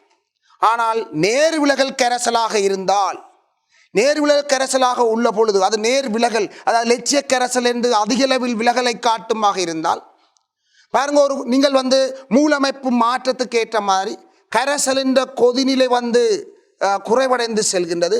லட்சிய கரைசலாக இருந்தால் எதிர்பார்த்த கொதிநிலையிலும் பார்க்க எங்களுக்கு நேர்விலகல் கரைசலாக இருக்கும் பொழுது கொதிநிலையை நாங்கள் பார்த்தோம் என்று சொன்னால் குறைவாக இருக்கின்றது. கொதிநிலை வந்து என்னவா இருக்கின்றது? குறைவாக இருக்கும். அதாவது இது நேர்விலகல் கரைசலாக இருக்க போது நேர்விலகல் கரைசலாக இருந்தால் இது கொதிநிலையாக இருக்கும். அதே மூலமைப்பை கொண்ட லட்சிய கரைசலாக இருந்தால் கொதிநிலை வந்து உயர்வாக இருக்கின்றது. அவை லட்சிய கரைசல் என்ற கொதிநிலையிலும் நேர்விலகல் கரைசல் என்ற கொதிநிலை வந்து ஒரு குறித்த மூலமைப்பில் வந்து குறைவாக இருக்குது. சரிதானே? ஆகவே அதே மாதிரி நீங்கள் எதிர்விலகல் கரைசலை நாங்கள் பார்த்தோம்னு சொன்னால் லட்சிய கரைசலாக தொழிற்படும் அந்த நீங்கள் கருதுகின்ற கரைசல் லட்சிய கரைசலாக தொழிற்படுமாக இருந்தால் அதன் வலை இப்படி வார் அமைய போது.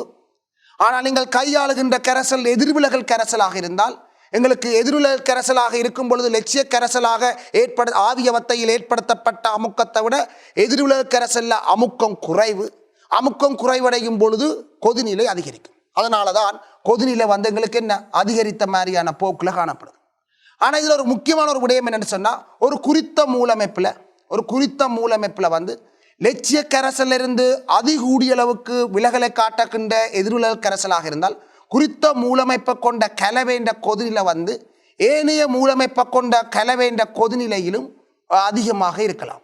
அவ்வாறான கொதிநிலை கலவையை நாங்கள் சொல்றது உயர்வு மாறா கொதிநிலை கலவை என்று சொல்வோம்.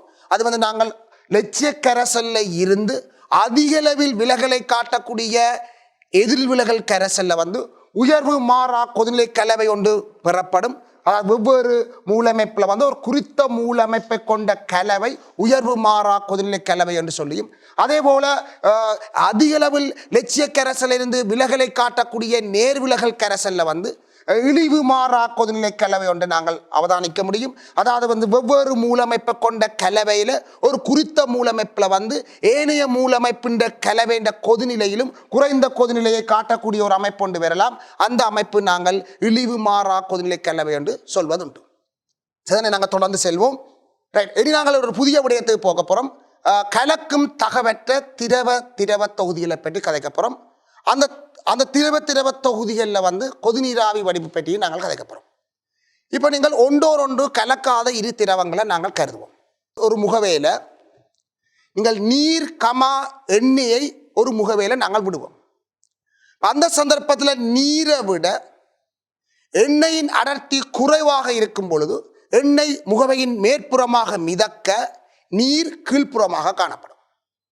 இந்த சந்தர்ப்பத்தை நீங்கள் கருதிக்க ஒரு முகவையில் நாங்கள் ஒன்றோரொன்று கலக்காத இரு திரவங்களை விடப்போகிறோம். ஒன்றோரொன்று கலக்காத இரு திரவங்களை விடும் பொழுது அடர்த்தி குறைஞ்சது மேலே மிதக்க, அடர்த்தி கூடினது கீழே இருக்கும். அப்போ அது ஏ திரவமும் பி திரவத்தை நாங்கள் கருதுவோம். பி திரவத்துக்குத்தான் மேற்பரப்பு இருக்கு. பி திரவத்தால் ஏ திரவம் மறைக்கப்பட்டிருக்கு. அப்ப பி திரவத்துக்குத்தான் நீங்கள் மேற்பரப்பு இருக்குன்னா மேற்பரப்பில் இருக்கிற மூலக்கூறு தானே ஆவியவத்தைக்கு தப்பலாம். அதாவது பி திரவத்தில் இருக்கிற மூலக்கூறுகள் ஒன்றொன்று மோதைக்க குறித்த மூலக்கூறு இயக்க சக்தி குறைவடைய, குறித்த மூலக்கூறு இயக்க சக்தி அதிகரிக்க, இயக்க சக்தி அதிகரித்த மூலக்கூறு ஆவியவத்தைக்கு தப்பலாம். ஆனா இந்த மூலக்கூறுகள் தப்பேலாது. இதுல இருக்கிற ஏ மூலக்கூறுகள் என்ன செய்யலாது? தப்பேலாது. ஏன்? பி மூலக்கூறால பி திரவத்தால ஏ திரவம் மறைக்கப்பட்டிருக்குது. அவை பி திரவம் ஆவியாகலாம், ஏ திரவம் ஆவியாக முடியாது. அடர்த்தி குறைந்த திரவத்தால அடர்த்தி கூடின திரவம் மறைக்கப்பட்டிருக்குது வளிமண்டலத்துக்கு. அவை அவங்களுக்கு பி திரவம் தான் இதுல ஆவியாக போகுது. அவை ஏ திரவம் என்ன செய்யலாது? ஆவியாக முடியாது.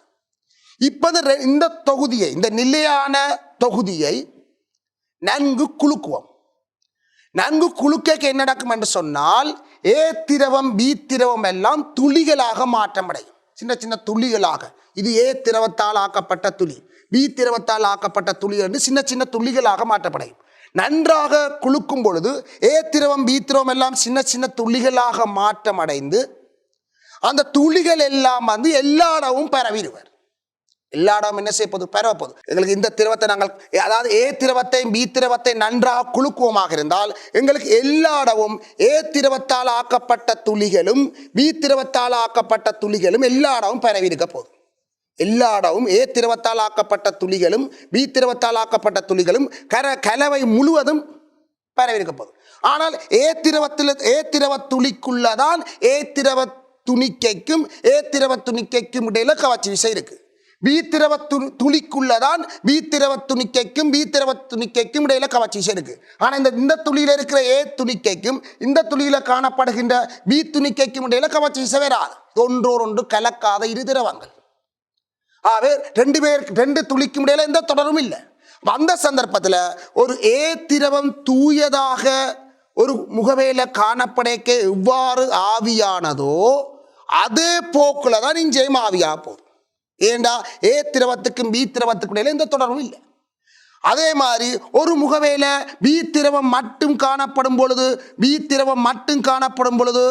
திரவம் எவ்வாறு ஆவியானதோ அதே போக்குல தான் பி திரவமும் ஆவியாக போகுது இந்த தொகுதியில்.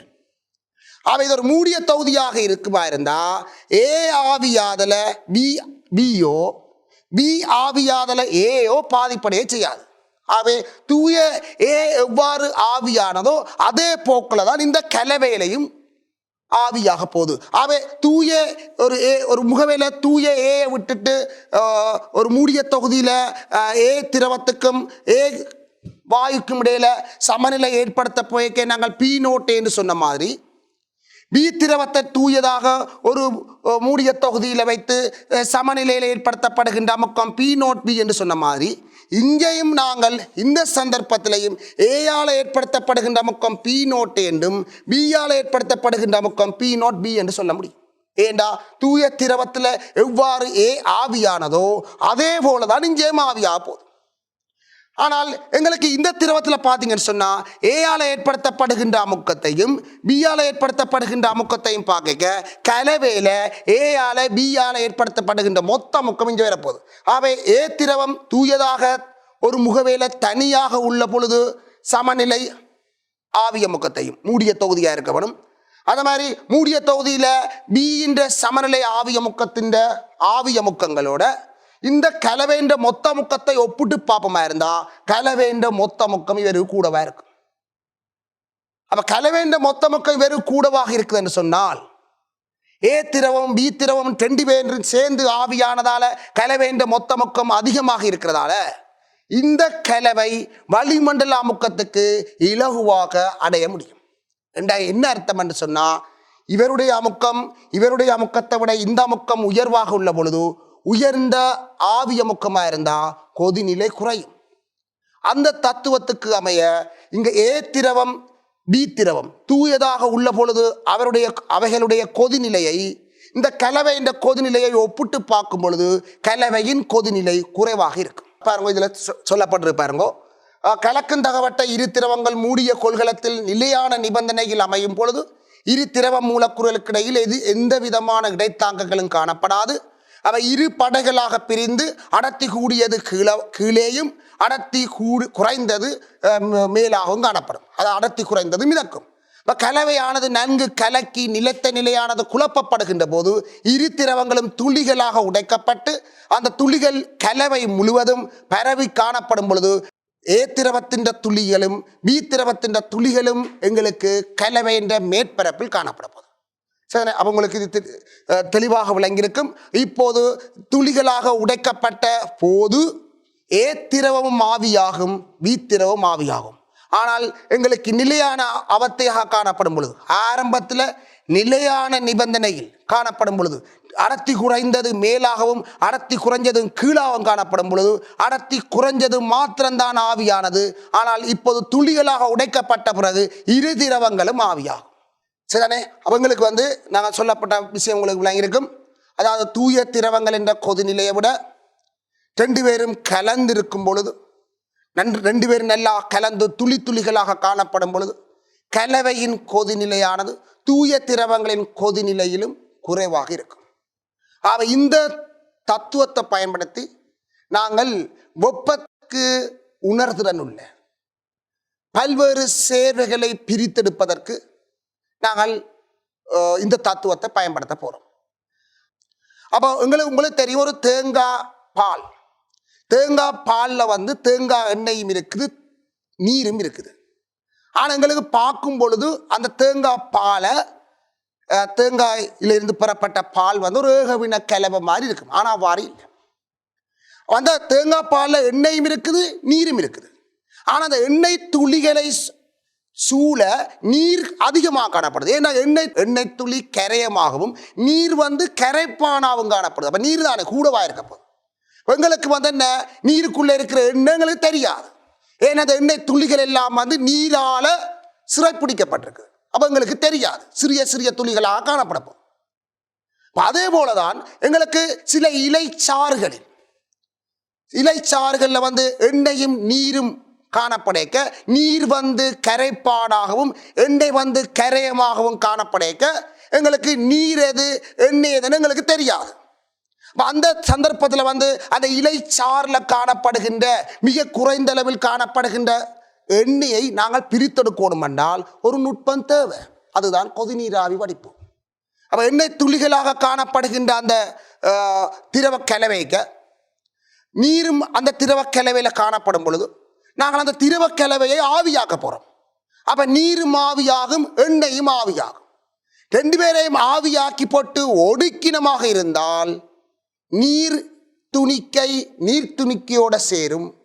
எண்ணெய் துணிக்கையோட சேரும் பொழுது எண்ணெய் தனியாக ஒரு படையாகவும் நீர் தனியாக ஒரு படையாகவும் வரும். அடர்த்தி குறைஞ்சது மேலாகவும் அடர்த்தி கூடினது கீழாகவும் காணப்படும். சரிதானே? அப்போ அந்த தத்துவத்தை நாங்கள் பார்ப்போமா இருந்தால், இப்போ நாங்கள் இந்த கொதிநீராவி வடிப்பு உடன் தொடர்புடைய உபகரண தொகுதியை நீங்கள் அவதானிக்கிறீர்கள். இதில் நாங்கள் வெப்பத்துக்கு உணர்திறன் மிக்க ஒரு சேர்வை நீரில் காணப்படுகின்றது. அது ஒரு குறிப்பிட்ட இலை சாறிலிருந்து எடுக்கப்பட்டிருக்கலாம், அது சிற்றல்லா சாறாக இருக்கலாம், அல்லது கருவா இலையிலிருந்து பெறப்பட்ட சாறாக இருக்கலாம், கருவா பட்டையிலிருந்து பெறப்பட்ட சாறாக இருக்கலாம். அப்போ அந்த சாறு இதில் காணப்படுது. அதுக்குள்ளே நாங்கள் எண்ணெயை நாங்கள் அவதானிக்க இயலாது. ஏன்னா நீர் தான் கரைப்பானாக இருக்குது, நீர் தான் அதிக அளவில் காணப்படும். அப்போ நீர் அதிக அளவில் காணப்படும் பொழுது குறைந்த அளவில் காணப்படுகின்ற எண்ணெய் எங்களுக்கு தெரியாது. சின்ன சின்ன துளிகளாக தூராக இருக்க எங்களுக்கு தெரியாது. அப்போ நாங்கள் என்ன செய்ய போகிறோம் என்றால், இந்த திரவ கலவையை நாங்கள் ஆவியாக்க போகிறோம். ஆனால் நேரடியாக நன்கு வெப்பப்படுத்தினால் வெப்பத்துக்கு உணர்திறன் மிக்க எண்ணெய் பாதிப்படையும். ஆகவே நாங்கள் நேரடியாக வெப்பப்படுத்துவதை நாங்கள் குறைக்க வேணும். மிக குறைந்த அளவில் சூடாக்கலாம், ஆனால் அதிக அளவில் வெப்பப்படுத்த முடியாது. அப்போ அந்த சந்தர்ப்பத்தில் நாங்கள் என்ன செய்வோம் என்று சொன்னால், இந்த கலவையை சூடாக்குறதுக்காக வெப்பப்படுத்துறதுக்காக தனியாக ஒரு தொகுதி ஒன்றை உருவாக்கி அதுக்குள்ள நீரை விட்டு அந்த நீரை வெப்பப்படுத்துவதன் மூலம் நீரிலிருந்து உருவாகிற நீராவியை இதுக்குள்ள செலுத்துவதன் மூலம் அந்த கலவையை கொதிக்க வைக்கப்படும். அந்த சந்தர்ப்பத்தில் கலை கொதிக்க போறது, அதில் காணப்படுகின்ற ஒன்றொன்று கலக்காத கூறுகள் என்ற கொதிநிலைகளை விட குறைந்த கொதிநிலைகள் இது கொதிக்கும் ஆகையால், அதாவது நீரின் கொதிநிலையை விட குறைந்த கொதிநிலையில் இது கொதிக்கும் ஆகையால், எண்ணெய் கொதிநிலையை விட குறைந்த கொதிநிலையில் இது கொதிக்கும் ஆகையால், அப்போ குறைந்த வெப்பநிலையிலே இது கொதிக்கும் ஆகையால் வெப்பத்துக்கு உணர்தல் மிக்க சேர்வை பாதிப்படையாது.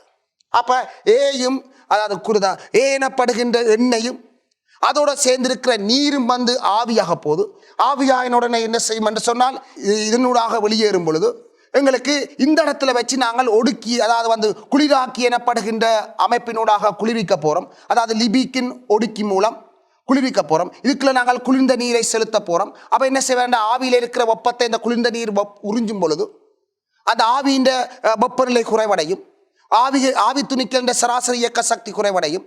ஆக எங்களுக்கு நீரும் எண்ணெயும் இதில் ஒடுங்க போகின்றது. ஒடுங்கின பிறகு நீர் துணிக்கையோட சேர எண்ணெய் துணிக்கையோட சேரும் பொழுது இந்த சேகரிப்பும் குடுவையில் எண்ணெய் தனியாக ஒரு படையாகவும் நீர் தனியாக ஒரு படையாகவும் எங்களுக்கு கிடைக்கும்.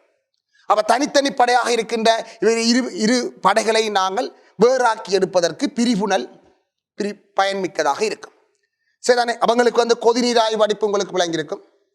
கொதிநீராவி வடிப்புல ஒன்றோரொன்று கலக்காத இரு திரவங்களை பிரித்தெடுப்பதற்காக பயன்படுத்தப்படுகின்ற ஒரு முறை. ஒன்றோரொன்று கலக்காத இரு திரவங்கள்ல அந்த இரு திரவங்கள் ஒன்றாக சேர்ந்திருக்கும் பொழுது எந்த திரவத்துக்கு கொதிநிலை குறைவோ அந்த கொதிநிலையிலும் குறைந்த கொதிநிலையில் இந்த கலவை கொதிக்கும் என்றது முக்கியமான ஒரு விடயம். அதே போல் இந்த ஆவியவத்தையில் காணப்படுகின்ற அமுக்கங்கள், மூழ்பின்னங்கள் தொடர்பாக நாங்கள் கணித்தல்களை மேற்கொள்ளும் பொழுது நாங்கள் டால்டனின் பௌதியமுக்க விதியை பிரயோகிக்க முடியும். அந்த சந்தர்ப்பத்தில் ஆவியவத்தையை நாங்கள் லட்சிய வாயுவாக கருத வேண்டும். சரி, அடுத்த நாங்கள் பார்ப்போம் என்று சொன்னால், பரம்பல் குணகம் அல்லது பங்குட்டு குணகம் எனப்படுகின்ற ஒரு புதிய விடயத்துக்கு நாங்கள் பார்ப்போம். இந்த பங்குட்டு குணகம் அல்லது பரம்பல் குணகம் என்று சொல்லப்படுவது என்னென்று சொன்னால், இது ஒரு சமநிலையோட தொடர்புடையது. ஒன்றோரொன்று கலக்காத செண்டு திரவத்தில் குறித்தோரு கரைதன்று வைப்போம். ஒன்றோரொன்று கலக்காத ரெண்டு திரவத்தில் குறித்தோரு கரையுமாக இருந்தால் இரு திரவங்களுக்கும் இடையில் அந்த குறித்த கரையம் இயக்க சமநிலை ஒன்றை உருவாக்க முடியும். பாருங்க, இதில் ஒரு பிரிப்புணல்ல ஒன்றோரொன்று கலக்காத இரு திரவங்களை காட்டியிருக்கிறோம். அந்த ஒன்றோரொன்று கலக்காத எக்ஸ் எனப்படுகின்ற Y எனப்படுகின்ற இரு திரவங்கள்ல சட்டெனப்படுகின்ற ஒரு கரைந்து சமநிலையை உருவாக்கலாம். அப்ப சமநிலையை உருவாக்குற நேரத்தில் குறித்த திரவத்தில் எக்ஸின் செறிவுக்கும் ஒன்றொன்று கலக்காத இரு திரவங்களுக்கிடையே குறித்த கரையத்தின் சமநிலை அடையும் பொழுது, குறித்த கரையம் சமநிலை அடையும் பொழுது அந்த சமநிலையுடன் தொடர்புடைய சமநிலை மாறிலி வெப்பநிலையில் தங்கியிருக்கும். அதான் நாங்கள் இதை பார்க்க போறோம். மாறா வெப்பநிலையில் ஒன்றோடொன்று கலக்காத இரு திரவங்களில் கரையக்கூடிய ஆனால் தாக்கமடையாத கரைய வேணும் ஆனால் தாக்கமடையக்கூடாது கரைந்த இரு திரவப்படைகளுக்கிடையில் சமநிலையை உருவாக்கும் போது இரு திரவங்களிலும் கரையத்தின் செறிவுகளுக்கு இடையிலான விகிதம் மாறிலியாக இருக்கும். அந்த மாறிலி இரு திரவங்களுக்கு இடையிலான பங்குட்டு குணகம் என நாங்கள் அழைக்க முடியும். சரி, அப்ப செறிவென்று சொல்லிக்க வந்து இரு திரவங்களுக்கு இடையிலான செறிவென்றது நாங்கள் வந்து என்ன அலகிலையும் இருக்கலாம், ஆனால் ரெண்டு திரவகத்திலையும் வந்து ஒரே அலகில் இருக்கணும். எக்ஸ் எனப்படுகின்ற திரவத்தில் மூல் பெர் டெசிமீட்டர் கியூப்பாக கரையத்தின் செறிவு இருந்தால் y எனப்படுகின்ற திரவத்திலையும் கரையத்தின் செறிவு மூல் பெர் டெசிமீட்டர் கியூப்பாக இருக்கணும். எக்ஸ் எனப்படுகின்ற திரவத்தில் வந்து கரையத்தின் செறிவு கிராம் சென்டிமீட்டர் -3 இருந்தால் y எனப்படுகின்ற திரவத்தில் அந்த குறித்த கரையத்தின் செறிவு கிராம் சென்டிமீட்டர் -3 இருக்கணும். சரிதானே? அப்போ நாங்கள் அந்த ரெண்டு திரவத்திலேயும் குறித்த கரையம் வந்து சமநிலை அடைந்து விட்டால் நாங்கள் ரசாயன கணித்தல்கள் அல்லது வேறு பாட அலகில படித்த அறிவை பயன்படுத்தி இரு திரவங்களிலும் அந்த கரையத்தின் செறிவை நாங்கள் துணிய வேணும். அந்த கரையத்தின் சமநிலையில் கரையத்தின் செறிவை துணிந்து விட்டோம் என்றால் இரு திரவங்களுக்கு இடையிலான பங்குட்டு குணகத்தை நாங்கள் துணிய முடியும். சரிதானே? இதில் பார்த்தோம் என்று சொன்னால் பாருங்க, இதில் வந்து ஒன்று கலக்காத திரவத்தை நாங்கள் எக்ஸ் எனப்படுகின்ற கரையத்தை போட்டு நாங்கள் குலுக்கியிருக்கிறோம். எக்ஸ் எனப்படுகின்ற கரையத்தை இதுக்கு போட்டு நன்கு சேர்த்து நன்றாக குலுக்கி சமநிலை அடைகிறதுக்கு போதியமான நேரத்தை விடுவமாக இருந்தால் சமநிலை அடைந்த பிறகு எக்ஸ் எனப்படுகின்ற கரையம் வந்து ரெண்டு திரவங்களுக்கு இடையில சமநிலை ஏற்படுத்தப்பட்டிருக்கு. இப்போ வந்து பி எனப்படுகின்ற திரவத்தில் எக்ஸ் வந்து ஏ எனப்படுகின்ற திரவத்தில் எக்ஸோட சமநிலையில் காணப்படுது. ஆகவே நாங்கள் சமநிலை மாறிலி கேடி ஏ திரவத்தில் எக்ஸின் செறிவுக்கும் பி திரவத்தில் எக்ஸின் செறிவுக்கும் இடையிலான விகிதமாக இருக்கும். அப்போ இந்த ரெண்டு திரவங்களுக்கிடையே எக்ஸ் செறிவுக்கிடையிலான ரெண்டு திரவங்களுக்கிடையே எக்ஸின் செறி விகிதம் வந்து மாறிலியாக காணப்படுது. அந்த மாறிலி வெப்பநிலையில் தங்கியிருக்கும். ஆகவே ஏ திரவத்தில் எக்ஸின் செறிவையும் பி திரவத்தில் எக்ஸின் செறிவை நாங்கள் துணிய வேணும். அது நாங்கள் நீங்கள் ஏற்கனவே படித்த பாட அலகில் வந்து செறிவுகளை துணிவதற்கு பல்வேறு முறைகள் படித்திருப்பீர்கள். அந்த முறையில் வந்து நாங்கள் எக்ஸின் செறிவை துணியலாம். உதாரணமாக அயடின் இரு திரவங்களுக்கு இடையில சமநிலையில் இருக்குமா இருந்தால் சோடியம் தயோசல்வேட்டால் நியமித்து அயடின் செறிவை துணியலாம்.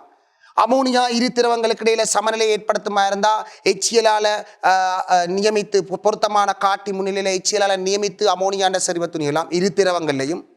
அதேபோல் ஒரு ஆவி பெறப்பட்ட கரையம் இரு திரவங்களுக்கு இடையில சமநிலையில் இருக்குமா இருந்தால் ஒரு திரவ படையை எடுத்து ஆவியாக்குவதன் மூலம் அந்த கரைப்பான் ஆவியாக கரையம் மிஞ்சும். இதுலேருந்து நாங்கள் அந்த கரைசல்ல அந்த திரவ கரைசல்ல எக்ஸ் எனப்படுகின்ற கரையத்தின் செறிவை நாங்கள் துணிய முடியும். இவ்வாறு வெவ்வேறு முறைகளில் செறிவுகளை துணிஞ்சு இரு திரவங்களுக்கு இடையிலான செறி விகிதத்தை நீங்கள் துணிவீங்கள். அந்த செறிவு விகிதம் பங்குட்டு குணகம் என்று நாங்கள் சொல்ல போகிறோம்.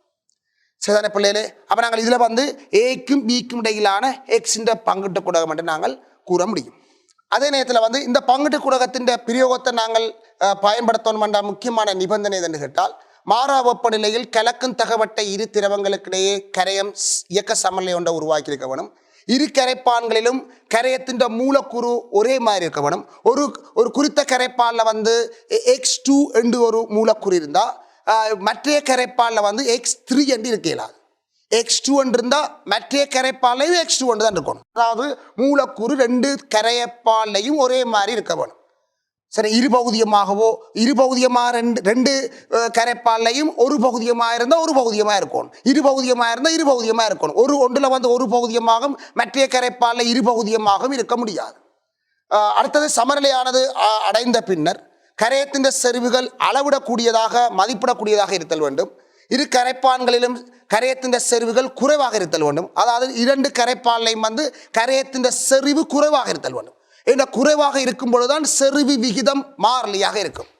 இல்லாட்டி செறிவு விகிதத்தை நாங்கள் பயன்படுத்த முடியாது. அதாவது சமநிலை மாறிலி செறிவு சார்பாக குறிப்பிட வேண்டும் என்று சொன்னால் அந்த குறித்த சமநிலை தொகுதியில் அந்த குறிப்பிட்ட செறிவுகள் சமநிலை கூறுகளின் செறிவுகள் குறைவாக இருந்தால் தான் செறிவு சார்பாக சமநிலை மாறிலியை நாங்கள் எடுத்துரைக்கலாம். அதே போல் இரு கரைப்பான்களையும் கரையத்தின் செறிவுகள் ஒரே அலகுடையதாக இருத்தல் வேண்டும். இவ்வளவு விடயம் நாங்கள் முக்கியமான விடயங்களாக காணப்பட போகுது. இப்போது நாங்கள் இது தொடர்பான ஒரு பயிற்சி வினா ஒன்று பார்ப்போம். அந்த பயிற்சி வினாவை பார்த்த பிறகு நாங்கள் இந்த நிகழ்ச்சியை முடிக்கலாம். இப்போது உங்களிடம் ஒரு கேள்வி ஒன்று காட்டப்பட்டுள்ளது. கேள்விக்குரிய அந்த கேள்வியை நன்றாக வாசியுங்கள்.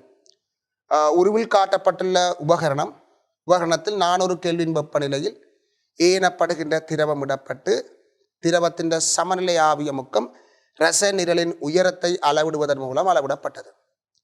ஆவியவத்தின் கனவளவு தரப்பட்டுள்ளது. பின்னர் 400 கெல்வின் வெப்பநிலையில் அந்த குடுவையில் பி எனப்படுகின்ற திரவத்தை கலந்து மீண்டும் சமநிலை அடைய விடப்பட்ட போது ஆவியமுக்கம் அளவிடப்பட்டது. நாங்கள் உருவில் அது காட்டப்பட்டது. உரு காட்டப்படும். ரச நிரலின் உயரத்தை அளவிடுவதன் மூலம் சமநிலை ஆவியமுக்கம் மீண்டும் துணியப்பட்டிருக்கு. ஆனால் சமநிலையில் கரைசல்ல காணப்படுகின்ற ஏக்கும் பிக்கும் இடையில் இருக்கிற மூலர் விகிதம் எங்களுக்கு தரப்பட்டிருக்கு. இரு சந்தர்ப்பத்திலையும் ஆவியவத்தின் கனவளவு மாறவில்லை என்று கருதப்பட்டிருக்கு. இப்போ நாங்கள் அந்த உருவை பார்ப்போம். இப்போ பாருங்க, இதில் தரப்பட்ட உருவை பார்த்தோம் என்று சொன்னால் முதலாவது சந்தர்ப்பத்தில் இந்த குடுவையில் திரவம் மட்டும் இடப்பட்டு ரச நிரலின் உயரம் அளக்கப்பட்டிருக்கு. இந்த ரச நிரலின் உயரம் இதுக்குள்ளே இருக்கிற ஆவியமுக்கமாக இருக்கும். அதாவது 228 மில்லிமீட்டர் ரசம் அமுக்கத்தை எனப்படுகின்ற திரவத்தால் ஏற்படுத்தப்பட்டிருக்கு. இதில் இலகுவாக உங்களால் கூற முடியும். மட்டும் இந்த திரவம் மட்டும் இந்த குடுவையில் காணப்படும் பொழுது அந்த நேரத்தில் ஏற்படுத்தப்படுகின்ற சமநிலை ஆவியமுக்கம் இந்த தூய நிரம்பல் ஆவியமுக்கம் உங்களுக்கு இலகுவாகவே தெரியும் உங்களுக்கு. அதே மாதிரி இந்த குடுவைக்கு பி எனப்படுகின்ற திரவத்தை கலந்து போட்டு இப்போ சமநிலை ஆவியமுக்கம் மொத்த முக்கம் துணியப்பட்டிருக்கு. இதில் ஆலையும் பி ஆலையும் ஏற்படுத்தப்படுகின்ற மொத்த முக்கம் 380 மில்லிமீட்டர் ரசமாக இருக்கும். இந்த ரச நிரலின் உயரம் 380 இருக்கப்படும். முதலாவது வினா பாருங்க, 400 கெல்வின் வெப்பநிலையில் இந்த நிரம்பல் ஆவியமுக்கம் அது நாங்கள் துணியலாம் 228 மில்லிமீட்டர் ரசமாக இருக்க போது அதை நாங்கள் பெஸ்காலில் மாற்றியும் நாங்கள் கொடுக்க முடியும். அதே மாதிரி சமநிலையில் திரவத்தையில் ஏக்கும் பிக்கும் இடையில் இருக்கிற மூல் பின்னம் ஏக்கமா பின்ற மூல் பின்னங்களை கேட்டிருக்குது. எங்களுக்கு ஏற்கனவே மூல் விகிதம் தந்திருந்தவ, அதாவது ஏக்கு பிக்கிடப்பட்ட மூல் விகிதம் 1க்கு 3 தரப்பட்டிருக்கு. அந்த மூல் விகிதத்திலேருந்து நீங்கள் மூல் பின்னத்தை நாங்கள் என்ன செய்யலாம், இலகுவாக துணிய முடியும். அதே மாதிரி பிஏ சேர்த்த பிறகு இந்த பௌதிக முக்கம் துணியப்பட்டிருக்கு கேட்கப்பட்டிருக்கு. அப்போ நான் இந்த பௌதிக முக்கத்தை துணியோர் பண்ணால் அப்போது தான் நாங்கள் ரவோட்டின் விதிக்குள்ளே நாங்கள் செல்ல போகிறோம். பாருங்க என்ன மாதிரி செய்யப்பட்டிருக்கு. சரி, முதலாவது பாருங்க. அதே மாதிரி 4வது 5வது 6வது வினாக்களை நீங்கள் அவதானிங்கோ. இப்போது முதலாவது வினாக்குரிய விடை இதில் தரப்பட்டிருக்கு. பாருங்க, தூய நிரம்பல் ஆவியமுக்கம் கேட்கப்பட்டிருக்கு. அது நாங்கள் திரவத்தை மட்டும் அந்த குடுவையில் காணப்படும் பொழுது ஏற்படுத்தப்பட்ட சமநிலை ஆவியமுக்கமாக இருக்கும். அதே மாதிரி நீங்கள் அந்த திரவ சமநிலை கலவையில் மூல் பின்னங்கள் கேட்கப்பட்டிருந்தது. பாருங்க, நாங்கள் மூல் பின்னம் மூல் விகிதம் தரப்பட்டதால் எங்களுக்கு மூல் பின்னத்தை நாங்கள் 1க்கு 3 எனப்படுகின்ற மூல் விகிதம் தந்தவ. அவை எங்களுக்கு 1/4 இந்த மூல் பின்னமாக இருக்கும். மற்றது என்ன, 1/4 0.725 இருந்தால் நாங்கள் பீண்ட மூல் பின்னம் 0.75 இருக்கும். அதுவும் இலகுவான விட. அடுத்த கேள்வி கேட்டிருந்தது என்னென்னு சொன்னால், அடுத்த வினாவை நாங்கள் பார்த்தோம்னு சொன்னால் 3வது வினாவை பார்த்தோம்னு சொன்னால் பிஎஸ் சேர்த்த பின்னர் இந்த பௌதிக முக்கத்தை கேட்டது. பிஎஸ் சேர்த்த பின்னர் இந்த பௌதிக முக்கத்தை நாங்கள் பார்த்தோம்னு சொன்னார். சரிதானே? பாருங்க 3வது வினாவில். அப்போ நாங்கள் என்ன செய்கிறோம்னு சொன்னால் இந்த தூய நிரம்பல் ஆவிய முக்கம் உங்களுக்கு ஏற்கனவே தெரியும். இந்த மூல் பின்னம் உங்களுக்கு தெரியும். ஆகவே ரவோட்டின் விதியை பயன்படுத்தி இந்த அமுக்கத்தை நாங்கள் துணிய முடியும். ஆகவே இந்த அமுக்கத்தை நாங்கள் துணிஞ்சம் என்று சொன்னால் பாருங்க, பிரதிடு எல்லாம் செய்யப்பட்டிருக்கு. இந்த தூய நிரம்பல் ஆவிய முக்கம் மூல் பின்னம். இதுலேருந்து நாங்கள் இந்த பௌதிக முக்கத்தை துணிஞ்சிருக்கிறோம். இந்த பௌதிக முக்கத்தை நாங்கள் துணிஞ்சும் பொழுது அதை நாங்கள் பெஸ்காலாகவும் உங்களுக்கு மாற்றி காட்டியிருக்கு. அதாவது மில்லிமீட்டர் ரசத்தை நாங்கள் 760ஆல் பிரித்து 15ஆல் பெருக்கமாக இருந்தால் எங்களுக்கு அன்னளவாக பெஸ்கால் அலகில் எங்களுக்கு கிடைக்கும். சரிதானே? அடுத்ததாக நாங்கள் பார்த்தோம்னு சொன்னால் 4வது வினாவை பார்ப்போம். சமநிலையில் பீண்ட பௌதிக முக்கத்தை கேட்டிருக்கு. எங்கள் பீண்ட பௌதிக முக்கம் இலகு ஏனெண்டா இப்போ இந்த பௌதிக முக்கத்தை துணிஞ்சு போட்டோம். இந்த பௌதிக முக்கம் தெரியும். ஏற்கனவே மொத்த முக்கம் நாங்கள் பரிசோதனை ரீதியாக துணிஞ்சிருக்குது. பரிசோதனை ரீதியாக துணியப்பட்ட மொத்த முக்கத்திலேருந்து இந்த பௌதிக முக்கத்தை கழிச்சு விட்டோம் என்றால் பீண்ட பௌதிக முக்கம் இது பெறும். ஏனெண்டா தாழ்த்தண்ட பௌதிக முக்க விதியின்படி பௌதிக முக்கங்களோட கூட்டுத்தொகை மொத்த முக்கத்துக்கு சமனாக இருக்கும். அப்போ நாங்கள் அதுவும் உங்களுக்கு இலகுவானதாக இருக்க போது. அடுத்த பார்த்தீங்கன்னு சொன்னால் பீண்ட நிரம்பல் ஆவிய முக்கத்தை கேட்டிருக்கு. இப்போ நீங்கள் பீண்ட தூய நிரம்பல் ஆவிய முக்கம் காணணும்னா எங்களுக்கு பீண்ட பௌதிக முக்கம் துணிஞ்சிட்டோம். பீண்ட மூல் பின்னம் தெரியும். ஆக பீண்ட தூய நிரம்பல் ஆவிய முக்கம் உங்களால் துணிய முடியும். ஏன்னா பிபி சமன் P0B into XB. XBன்னு தெரியும், PBன்னு தெரியும். ஆகவே P0B உங்களால் துணிய முடியும். அதே மாதிரி ஆவியவத்தையில் வந்து ஏ ஏக்கமா பீன்ற மூல் அளவுகளை கேட்டிருக்கு. அப்போ ஏக்கமா பீன்ற மூல அளவுகளை கேட்டுக்கன்னா நாங்கள் ஆவியவத்தையை லட்சிய வாயுவாக கருதுவோம். ஆவியவத்தையை லட்சிய வாயுவாக கருதுவமாக இருந்தால் ஏ வாயுக்கு ஒருக்கா PV7 நாட்டியை பயன்படுத்துங்கோ. ஏன்ற அமுக்கம் தெரியும்.